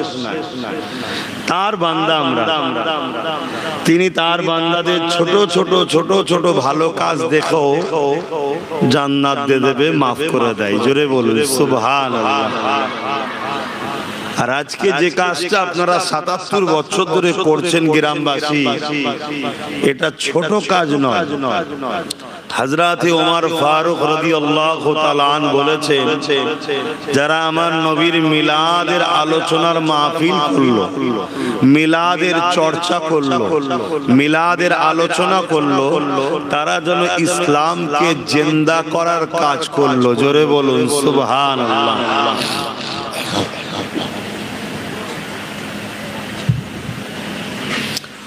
وقال أبو بكر الصديق من أنفق درهما على قراءة مولد النبي صلى الله عليه وسلم كان رفيق في الجنات। হযরত আবু বকর সিদ্দিক বলছেন, যারা আমার নবীর মাওলুদের মাহফিল করলো, অর্থাৎ হুজুরের আগমনের আলোচনার মাহফিল করলো, শিশুবেলার আলোচনার মাহফিল করলো, ওই মাহফিলে যদি 1 দিরহাম কেউ দান করে, কানা রাফিকি ফিল জান্নাত, আমি আবু বকর আমার জান্নাতি বন্ধু হবে ওই দাতাটা। জোরে বলুন সুবহানাল্লাহ। ৭৭ বছর ধরে আপনারা এই গ্রামে আপনাদের বাপ দাদুরা শুরু করেছে, এখন যুব সমাজ আপনারাও দায়িত্ব নিয়ে করছেন। সংক্ষেপ সময় এই সমাজে কিছু কথা শোনা যায়। ঈদ দুটো, ঈদে মিলাদুন নবী বলা যাবে না, ঈদে মিলাদুন নবী কোথা থেকে আসলো, ইত্যাদি ইত্যাদি শোনা যায়। আলহামদুলিল্লাহ, ইসলাম বাড়াবাড়িকেও নিষেধ করেছে, কমাতেও নিষেধ করেছে। যদি কেউ মনে করে ইসলামে ঈদ দুটো, সেই ব্যক্তি হয় শিক্ষার অভাব, আর না হয় তিনার জানা নাই, বা জেনেও চুপ বা মানুষকে মিসইউজ করছে, মিসগাইড করছে। ইসলামে জুম্মার দিনটা ঈদুল আজহা, ঈদুল ফিতরের থেকেও বড় ঈদ। জোরে বলুন সুবহানাল্লাহ। কেন জুম্মার দিনটাই? আল্লাহ নবী বললেন, খুলিকা আদম, এই দিনে আদম আলাইহিস সালামকে আল্লাহ সৃষ্টি করেছেন। এই জন্য এই দিনটা হলো দুই যে ঈদ আমরা জানি, ঈদুল আজহা, ঈদুল ফিতর, তার থেকেও বড় ঈদ। কেন? বাপ আদম আলাইহিস সালামকে এই দিন অর্থাৎ জুম্মার দিন আল্লাহ সৃষ্টি করেছেন, বানিয়েছেন। তো বাপ আদম সৃষ্টির দিনটা যদি ঈদের দিন হয়, বাপ আদমও হতো না যে রাসূলকে না বানালে। সেই নবীর আগমনের দিন তো সকল ঈদেরও ঈদের দিন। জোরে বলুন সুবহানাল্লাহ। মনে রাখবেন, আরাফাতের দিনটাও হলো ঈদের দিন। হাদিস পাকে আছে আরাফাতের দিন ঈদের দিন। এছাড়া শরীয়তে আরো অনেক ঈদ আছে। এখন চলে আসুন এই ঈদে মিলাদুন নবী এর বাংলা মানেটা কি? ঈদ মানে খুশি, এমন একটা খুশি যে ঘটনা ঘটেছে একবার, ঘুরে আসে বারবার, যখনই আসে তখনই সেই ঘটনার কথা মনে পড়ে আর আনন্দিত হয়। এমন ঘটনা, এমন ওয়াকিয়াকে আরবিতে বলা হয় ঈদ। বেশাক 570 খ্রিস্টাব্দে 12 রবিউল আউয়াল, সোমবার শবে সাদেকের সময় দোনো জাহানের সুলতান নবীদের নবী আহমদ মুস্তাফা মুহাম্মদ মুস্তাফা সাল্লাল্লাহু আলাইহি ওয়াসাল্লাম এসেছিলেন দুনিয়ার বুকে, তাশরীফ এনেছেন। বেশাক সেটা 570 খ্রিস্টাব্দে 12 রবিউল আউয়াল সোমবার শবে সাদেক, 1500 বছর হয়ে গেছে কম বেশি। কিন্তু ওই ঘটনা যখনই রবিউল আউয়ালের চাঁদ ওঠে তখনই আমাদের মধ্যে স্মৃতি জেগে ওঠে এই মাসে হুজুর এসেছিলেন। জোরে বলুন সুবহানাল্লাহ। এই মাসে দোনো জাহানের সুলতান এসেছিলেন। জোরে বলুন সুবহানাল্লাহ।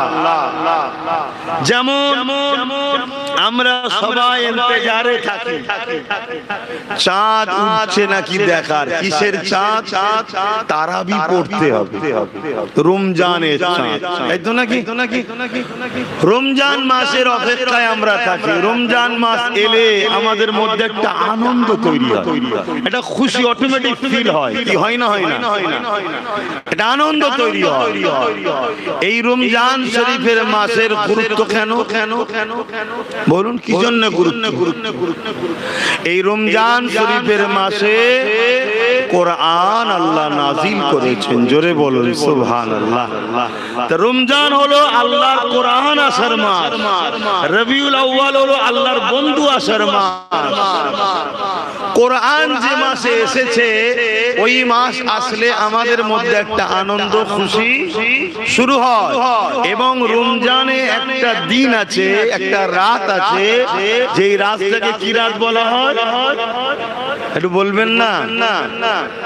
কদরের রাত, লাইলাতুল কদর। এই লাইলাতুল কদরের গুরুত্ব কত? এক রাত্রির ইবাদত 100 বছর তথা 1000 মাসের ইবাদতের থেকেও নেকি বেশি বা সমান। জোরে বলুন সুবহানাল্লাহ। ভাই কেন? একটা রাতের ইবাদতের এত পাওয়ার, এত গুরুত্ব, এত নিয়ামত আল্লাহ দিলেন কেন? না এই কদরের রাত্রিরে আল্লাহর কোরআন নাজিল হয়েছে। জোরে বলুন সুবহানাল্লাহ। খুব ভালো ধরে বোঝেন। যে রাত্রিরে কোরআন নাজিল হয়েছে ওই রাত্রির ফজিলত কত? ইবাদত করলে 1000 মাসের ইবাদতের সমান। কারণ কি? কোরআন এসেছে তাই রাতের গুরুত্ব। তাহলে যে রাত্রিরে কাটিয়ে শবে সাদেকে সাহেব কোরআন এসেছে, কোরআনে সাহেব এসেছে, জিনার উপরে কোরআন, জিনার জন্য কোরআন পেয়েছে। যিনি না হলে কুল কায়নাত কিছুই হতো না। তাহলে সেই রাসূল যে রাত্রির পর শবে সাদেকে এসেছে সেই রাতের গুরুত্ব তাহলে কত? কথা কিছু বুঝছে? ইমাম ফুকাহা মুহাদ্দিসিন মুফাসসিরিন হুজুরদের কওল, হাজারো ঈদের সেরা ঈদ রবিউল আউয়াল। জোরে বলুন সুবহানাল্লাহ। এবার এর মানেটা দেখি। তাহলে কি বললাম? ঈদ মানে এমন একটা ঘটনা যেটা ঘটে একবার, ঘুরে আসে বারবার। মিলাদ মানে কি? মিলাদের বাংলা কথা হলো জন্ম। যেমন আমাদের জন্ম সার্টিফিকেট, ইংলিশে বার্থ সার্টিফিকেট, আরবিতে বাচ্চা জন্ম হলে তার সার্টিফিকেটের উপরে মিলাদ লেখা থাকে। তার মানে বাচ্চার জন্ম পরিচয় যেটা থাকে তা আরবিতে মিলাদ বলতে জন্ম, কিন্তু আমার নবীর শানে এই কথাটা বলা ঠিক শোভা নয়। কেন শোভা নয়? আমরা জন্ম বলতে বাচ্চা অস্তিত্ব শুরু ওই দিন থেকে মনে করি, কিন্তু আমার নবীর অস্তিত্ব তো বাড়ির রবিউল আউয়ালে নয়। আমার নবীর শুরু তো 570 খ্রিস্টাব্দে নয়। আমার নবী তো তখনও নবী ছিল যখন জমিন ছিল না, আসমান ছিল না, চাঁদ ছিল না, সূর্য ছিল না, পাহাড় ছিল না, পর্বত ছিল না, হাজারো ছিল না, হাজারো ছিল না, কিছুই ছিল না। জিবরাইল ছিল না, ইসরাফিল ছিল না, মিকাইল ছিল না, কিছুই ছিল না। তখনও মুহাম্মদ রাসূল ছিলেন। জোরে বলুন সুবহানাল্লাহ। একটু জবান খুলে বলা যাবে না? আমরা কি খুশি নয়? হ্যাঁ, আমরা তো সেই নবীর উম্মত। বড় দুঃখ, এখন কিছু উম্মত বেরিয়েছে নিজের নবীর খুদ হচ্ছে, নিজের নবীর সমালোচনা করছে। কোন উম্মত নয়, উম্মত সূরাতে মুনাফিক। উম্মত সূরাতে কি? মুনাফিক। এদেরকে আল্লাহ রাসূল বলেছেন সবথেকে বড় ক্ষতিকারক। প্রকাশ্য ইসলাম বিদ্বেষীদের থেকেও এরা আরো ভয়ানক। তো হুজুর পাক সাল্লাল্লাহু আলাইহি সাল্লাম বাড়ির রবিউল আউয়ালে দুনিয়াবি হায়াতের 63 বছরের জিন্দেগির জন্য আমাদেরকে আল্লাহ চিনাতে, দিন চিনাতে, জান্নাতের রাস্তা দেখাতে এবং অন্যায়কে খতম করতে এসেছিলেন। জোরে বলুন সুবহানাল্লাহ। আমার নবী কবে তৈরি এ বিষয়ে একটা ছোট্ট কথা এখানে বলে দিই। আদম আলাইহিস সালাম যখন পানি কাদা সঙ্গে মিলেছিলেন, তারও হাজারো হাজারো বছর আগে মুহাম্মদ রাসূল ছিলেন। জোরে বলুন সুবহানাল্লাহ। আমরা যে কোরআন শরীফ পড়ি, এই কোরআন ধারাবাহিকভাবে আমার নবী পাক সাল্লাল্লাহু আলাইহি ওয়াসাল্লামের উপরে নাজিল হয়েছে। 23 বছর ধরে নাজিল হয়েছে এই কোরআন শরীফ। এই কোরআনে একটা সূরা আছে, সূরাটার নাম হলো সূরা ইয়াসিন। তাই তো জানেন তো নাকি? ইয়াসিনুল কুরআনিল হাকীম ইন্নাকা লামিনাল মুরসালিন। এটা তো পেয়েছি আমরা হুজুর আসার পর, কিন্তু কোরআন লাউহে খানেও লেখা আছে ইয়াসিন। এই ইয়াসিন নামটা কার? আমার রাসূল পাকের। জোরে বলুন সুবহানাল্লাহ। অর্থাৎ আল্লাহ তার হাবিবকে বলছে ইয়াসিন ওয়াল কুরআনিল হাকীম, হে আমার ইয়াসিন, পবিত্র বিজ্ঞানময় কোরআনের কসম। রাসূল যদি না থাকে তখন, তাহলে ইয়াসিনটা বলে ডাকছেন কাকে? রাসূল তখনও আলোচনা অসুবিধা হচ্ছে না কেন? এগুলো জানা দরকার। আমাদের সরল পিরান নিরীহ মুসলমান ধর্মকে বড় ভালোবাসে। দাড়ি টুপি মৌলী সাহেব দেখলে মুরগি জবাই করে খাওয়ায়, আন্ডা ভেজে খাওয়া। আর এই একদল গাদ্দার বেরিয়েছে এই সুযোগে আমাদের ঈমান চুরি করে নিচ্ছে। আমাকে যখন নিয়ে এসছেন বাবা, আমি এইসব আজ করি জানেন তো? আমি আকীদার আলোচনা করি জানেন তো? হ্যাঁ, আমি ফাজাইলের আলোচনা করি না, আমি আকায়েদের আলোচনা করি। ইসলাম ফাজাইলের উপরে না, ইসলাম আকায়েদের উপরে আছে। ঈমান ঠিক করার পরে নামাজ পড়ো, মাকাম পাবে। রোজা রাখো, মাকাম পাবে। হজ করো, মাকাম পাবে। যাকাত দাও, মাকাম পাবে। আর ঈমান নেই তো কিচ্ছু নাই। ঈমান নেই, কিচ্ছু নাই। তাই একটু বুঝাচ্ছি।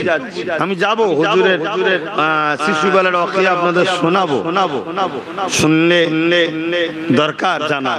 আচ্ছা বলুন তো, কোন লোকের ব্যক্তি জীবনী লিখবেন, তার শিশুবেলাটা বাদ দিয়ে কি জীবনী লেখা হয়? তাহলে আমার রাসূলের জীবনী আলোচনা হবে, তো মিলাদটা বাদ দিয়ে হয় কি করে? সিরাত যার, মিলাদ তার। মিলাদ যার, সিরাত তাই। তাই সিরাতুন নবীও চলবে, মিলাদুন নবীও চলবে। জোরে বলুন সুবহানাল্লাহ। কিন্তু আমার ভাইয়েরা কিছু বোঝে না। অনেকে বলে যে সিরাতুন নবী করো, মিলাদুন নবী নয়। কেন রে বাবা? সিরাত যার করছো, মিলাদ তো তারই। মিলাদ না হলে সিরাত হয় কি করে? তার যদি শিশুবেলাটা বাদ দেওয়া হয়, তার তো লাইফটা আলোচনা হবে কি করে? কিছু বুঝাতে পারছি তো? খুব ভালো করে বোঝেন, কারণ আখিরি জামানা কোরআন দেখিয়ে ঈমান চুরি করে নিচ্ছে। হায় হায় হায়। হাদিস দেখে ঈমান চুরি করে নিচ্ছে। বিশাল বিশাল মসজিদ, বিশাল বিশাল মাদ্রাসা, বিশাল দাড়ি, বিশাল টুপি, বিশাল জুব্বা, বিশাল পাগড়ি, বিশাল নামাজি, বিশাল হাজি, এইসব দেখিয়ে মানুষের ঈমান চুরি করে নিচ্ছে। এটা আজকে নতুন নয়, এটা যুগ যুগ ধরে চলে আসছে। আপনারা আম মানুষ এনেছেন আমাকে হুজুরের গোলাম হিসাবে, আমার দায়িত্ব আপনাদের ঘরে হুজুরের সঙ্গে জুড়ার চেষ্টা করছি, ব্যাস এতটুকু আমার কাজ। আর এটাই ইসলাম। প্রত্যেকটা জলসা, প্রত্যেকটা মসজিদ, প্রত্যেকটা খানকা, প্রত্যেকটা জায়গায় আলোচনা হওয়া দরকার নবীকে নিয়ে। নবী হলো দ্বীন, নবী হলো কোরআন। আম্মা জানা আয়েশা সিদ্দিকা রাদিয়াল্লাহু তাআলা আনহা কে সাহাবা হুজুররা জিজ্ঞেস করছেন যে হুজুর আমাদের নবী কেমন ছিলেন? যারা সর্বসময় নবীর সাথে ছিল তারা জিজ্ঞেস করছে, আর আমরা দু কথা পরে অনেকে বলছেন নবী চিনে ফেলেছি, নবী নাকি আমাদের মতো ছিল। বলুন নাউযুবিল্লাহ। আম্মা জানা আয়েশা সিদ্দিকা রাদিয়াল্লাহু তাআলা আনহা কে সাহাবা হুজুররা জিজ্ঞেস করছেন, আম্মা জান পর্দার আড়ালে রয়েছেন, আমাদের নবী কেমন ছিল? আম্মা জান উত্তর দিচ্ছে, কেন কোরআন পড়েন না? সাহাবারা বলছেন হ্যাঁ পরিচিত। আম্মা জান আয়েশা বলছেন, কানা খুলুকুল্লাহুল কোরআন, আমার নবীর লাইফ স্টাইল চরিত্রটাই হলো কোরআন। জোরে বলুন সুবহানাল্লাহ। কোরআন বুঝতে গেলে রাসূল লাগবে, রাসূল ছাড়া কোরআন আপনি বুঝতে পারবেন না। মাফ করবেন, আমার অজিত আবার অনেকে অনেক ভুল ব্যাখ্যা করে, আবার কেটে কুটে ছাড়ায়। আবার নতুন করে আরেক ফেতনা বেরিয়েছে, এআই অ্যাপ কেটে বেরিয়েছে এআই। ওরে বাবা, আরো মারাত্মক জিনিস, কি যে হবে আগামী দিন আল্লাহই জানে। এজন্য বাপ একটু নিজে কানে শুনেলেন আব্বাস সিদ্দিকী এসেছে যখন, আমি কি আলোচনা করি। তো যে কথা বলছিলাম, আমার রাসূল পাক সাল্লাল্লাহু আলাইহি সাল্লাম কবে থেকে, এই বিষয়ে আরেকটা কথা আপনাদের বলি। হাদিস হযরত জিবরাইল আলাইহিস সালাম একদিন আমার নবী পাকের কাছে আসলেন। আল্লাহর নবী জিজ্ঞাসা করছে, জিবরাইল তোমার বয়স কত? হযরত জিবরাইল সাল্লাম বলছেন যে হুজুর এভাবে তো আমি সংখ্যা হিসাব আমি দিতে পারি না, তবে আমার একটা ওয়াকি, একটা ঘটনা ঘটেছিল, ওই ঘটনাটা আপনাকে শোনাচ্ছি, তা থেকে আপনি হিসাব করে নেন। কি হকিয়া? হযরত জিবরাইল আলাইহিস সালাম বলেন, ইয়া রাসূলুল্লাহ হাবিবাল্লাহ, আল্লাহ যখন আমাকে সৃষ্টি করেছেন, বানিয়েছেন, না ইসরাফিল ছিল, না মিকাইল ছিল, না আজরাইল ছিল, না দুনিয়া ছিল, না আসমান ছিল, কিছুই ছিল না, জান্নাত জাহান্নাম ছিল না। ইয়া রাসূলুল্লাহ হাবিবাল্লাহ, আমি সৃষ্টি হয়ে যখন চোখ খুললাম, মাথা তুললাম, আল্লাহ পাকের আরশে আজিমের দিকে আমার নজরটা পড়লো। ওই আরশে আজিমের নিচে একটা নূরের চাদর রয়েছে, ওই চাদরের মধ্যে একটা তারা চমক দেখলাম। ওই চমকটা, নূরটা এত সুন্দর ছিল, আমি জিবরাইল দেখে বড় দিবানা হয়ে গেলাম। ওই তারা নূরটাকে দেখার জন্য ইন্তেজার করতে করতে ৭০,০০০ বছর কেটে যায়। তারপরে তারাটা আবার চমকে ওঠে। ইয়া রাসূলুল্লাহ হাবিবাল্লাহ, আবার তারাটাকে দেখার জন্য আমি দিবানা হলাম। কেন? দ্বিতীয়বার দেখে আরো বেশি দিবানা হয়ে গেলাম। আবার ইন্তেজার করতে করতে ৭০,০০০ বছর কেটে গেল। তৃতীয়বার ওই তারাটাকে আবার দেখতে লাগলাম। ইয়া রাসূলুল্লাহ হাবিবাল্লাহ, ওই তারাটাকে আমি যত দেখি দেখার তৃপ্তি মেটে না। এইভাবে ওই তারাটা ৭০,০০০ বছর ছাড়া ছাড়া একবার করে উদিত হয়। ইয়া রাসূলুল্লাহ হাবিবাল্লাহ, ওই তারাটাকে আমি জিবরাইল ৭২,০০০ বার দেখেছি। আল্লাহ নবী শুনে বললেন, এ জিবরাইল, ওই তারাটা আমি মুহাম্মদ রাসূল ছিলাম।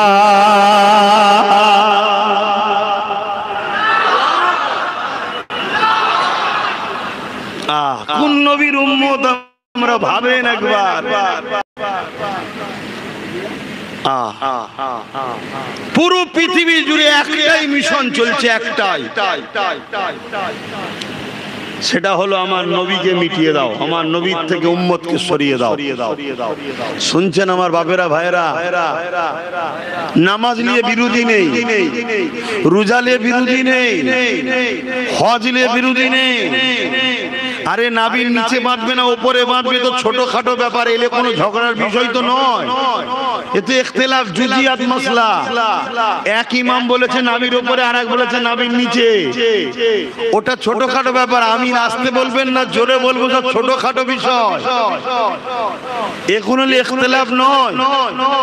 এই পৃথিবী জুড়ে একটাই লড়াই চলছে, সে আমেরিকাতে হোক, ব্রিটেনে হোক, ফ্রান্সে হোক, ব্রাজিলে হোক, অস্ট্রেলিয়ায় হোক, আর আমার হিন্দুস্তানে হোক, মোহাম্মদ রসুলকে মিটিয়ে দাও, মোহাম্মদ রসুলকে সাধারণ মানুষ বানিয়ে দাও, মোহাম্মদ রসুলের ভুল আছে বলো, মোহাম্মদ রসুলকে মানুষের কাছে হেয় করে দাও, আর উম্মতকে মোহাম্মদ রসুল থেকে দূরে সরিয়ে দাও। কারণ কি? কেন? কেন আমার নবী থাকলে জালিমদের জুলুম থাকতে পারছে না, আমার নবী থাকলে অত্যাচারীদের অত্যাচার টিকে থাকতে পারছে না, আমার রসুল থাকলে একদল মানুষ ক্ষমতার জোরে মানুষের প্রভু হতে চাইছে, তাদের পবিত্র টিকছে না। আমার রসুলের আখলাক চরিত্রে কি ইনকিলাব আসছে আপনারা জানেন কি জানি না। 1500 বছর আগে আমার নবী দুনিয়া থেকে পর্দা নিয়েছে, রওজা মুবারকের সশরীরে আজও হায়াতে আছে, জোরে বলুন সুবহানাল্লাহ। এই হায়াতটাকে বলা হয় বারজাখি হায়াত। দুনিয়াবি জিন্দেগি কাটিয়েছেন, আখিরাতে চলেছেন, কিন্তু আজও রাসূল আমাদের জন্য কাঁদছে। এটা আহলে সুন্নাত ওয়াল জামাআত সাহাবাদের আকীদা, জোরে বলুন সুবহানাল্লাহ। আমি ওই দিকে আর যাচ্ছি না, ওই দিকে আলোচনা করতে গেলে ওই দিকেই যেতে হবে। তো 1500 বছর চলে গেছে, পুরো পৃথিবীর দাদা যারা নিজেদের ঘরে বলে আমেরিকা সুপার পাওয়ার, পুরো পৃথিবীর বস যারা, সেই আমেরিকা তারা তাদের ঘরের যুবক যুবতীদের ঘরে ধরে রাখতে পারছে না, তারা তাদের ইয়ং জেনারেশনকে ধরে রাখতে পারছে না। তারা গুগলকে সার্চ করছে পৃথিবীর শ্রেষ্ঠ মানুষকে, গুগল বলছে প্রফেট মুহাম্মদ সাল্লাল্লাহু আলাইহি ওয়াসাল্লাম। তারা আমার নবীর লাইফকে গুগলে সার্চ করছে, আমার নবীর জীবনী পড়ছে, পড়তে পড়তে পড়তে পড়তে তাদের ঘরের সন্তানেরা কন্যারা ইমানের কালেমা পড়ে মুহাম্মদ রাসূলের দিওয়ানা হয়ে যাচ্ছে, জোরে বলুন সুবহানাল্লাহ। আজ ব্রিটেন, ইউরোপ, দুনিয়া তারা বলতে বাধ্য হচ্ছে আগামী 40-45 মধ্যে ইউরোপ দুনিয়া, যেমন আমরা এশিয়া মহাদেশ, ওটা ইউরোপ মহাদেশ সংখ্যা গুরু হবে ইসলাম, জোরে বলুন সুবহানাল্লাহ। ব্রিটেনের কাছে সবথেকে প্রিয় নাম হলো মুহাম্মদ। তারা আমার রাসূলের ফিদা হচ্ছে, রাসূলের দিওয়ানা হচ্ছে।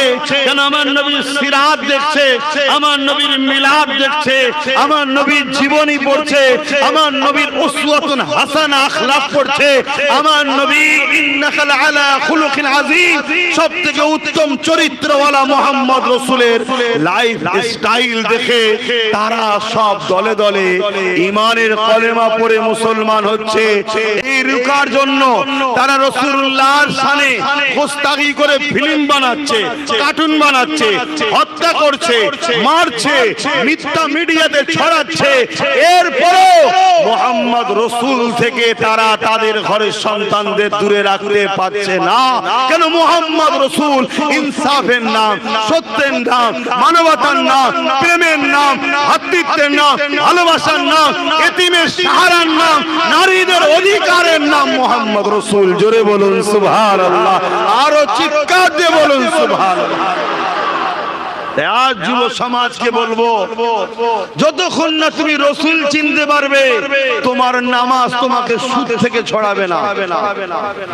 যতক্ষণ না তুমি নবী চিনতে না পারবে ততক্ষণ তুমি নামাজ পড়ো বেটার বের পোল লিয়া বন্ধ করতে পারবে না। কি হয় না? এই কথা শুনছেন তো নাকি? আমাদের পাড়ায় নামাজ পড়ে, অথচ পরের কি বোধ আছে না নাই? আমাদের পাড়ায় নামাজ আছে, বাড়িতে টিভি আছে না নাই? আমাদের পাড়ায় নামাজ আছে, এতিমের মাল ঝেড়ে খায় আছে না নাই? এর কারণ একটাই, আমরা ফ্যাশন হিসাবে ধর্ম পালন করছি, যা ধর্ম তাকে চিনি না। ধর্মটা হলো মুহাম্মদ রাসূলের, আর রাসূলকে ধর্মের মালিক বানিয়েছেন অবশ্যই মহান স্রষ্টা রব্বুল আলামিন আল্লাহ। জোরে বলুন সুবহানাল্লাহ। তাই আমি যেখানেই যাই চেষ্টা করি হুজুরের সঙ্গে ছেলে যুবক ভাইগুলো বোনগুলোকে জুড়ার চেষ্টা করি। আর হুজুরের সঙ্গে জুড়তে গেলে হুজুরকে জানতে হবে, তার আজমত, তার রিফাত, তার মাকাম, তাকে আল্লাহ কি নিয়ামত করেছে। অবশ্যই আমার নবী আল্লাহর বান্দা, অবশ্যই আমার নবী আল্লাহর কি বলো বান্দা, কোনো সন্দেহ নেই আল্লাহর বান্দা। কিন্তু আল্লাহর বান্দা হিসেবে ঈমান আনো, চর্চা করো আল্লাহর বন্ধু হিসাবে। জোরে বলুন সুবহানাল্লাহ। কথা বুঝে আসছে? আল্লাহ তার বন্ধুকে যে মাহবিয়াত দিয়েছে সেইটার চর্চা করো। তা জিবরাইল আলাইহিস সালাম আমার নবী জিবরাইলের থেকেও কত আগে, বুঝতে পারছি। তো যাক, আমি ফিরে আসছি যে জায়গা থেকে চলে গিয়েছিলাম। তাহলে আমার রাসূল পাক সাল্লাল্লাহু আলাইহি ওয়াসাল্লাম বারি রবিউল আউয়ালে তাশরীফ এনেছিলেন, আগমন করেছিলেন, হাজির হয়েছিলেন, উপস্থিত হয়েছিলেন আমাদেরকে আল্লাহ চিনাবার জন্য। জোরে বলুন সুবহানাল্লাহ।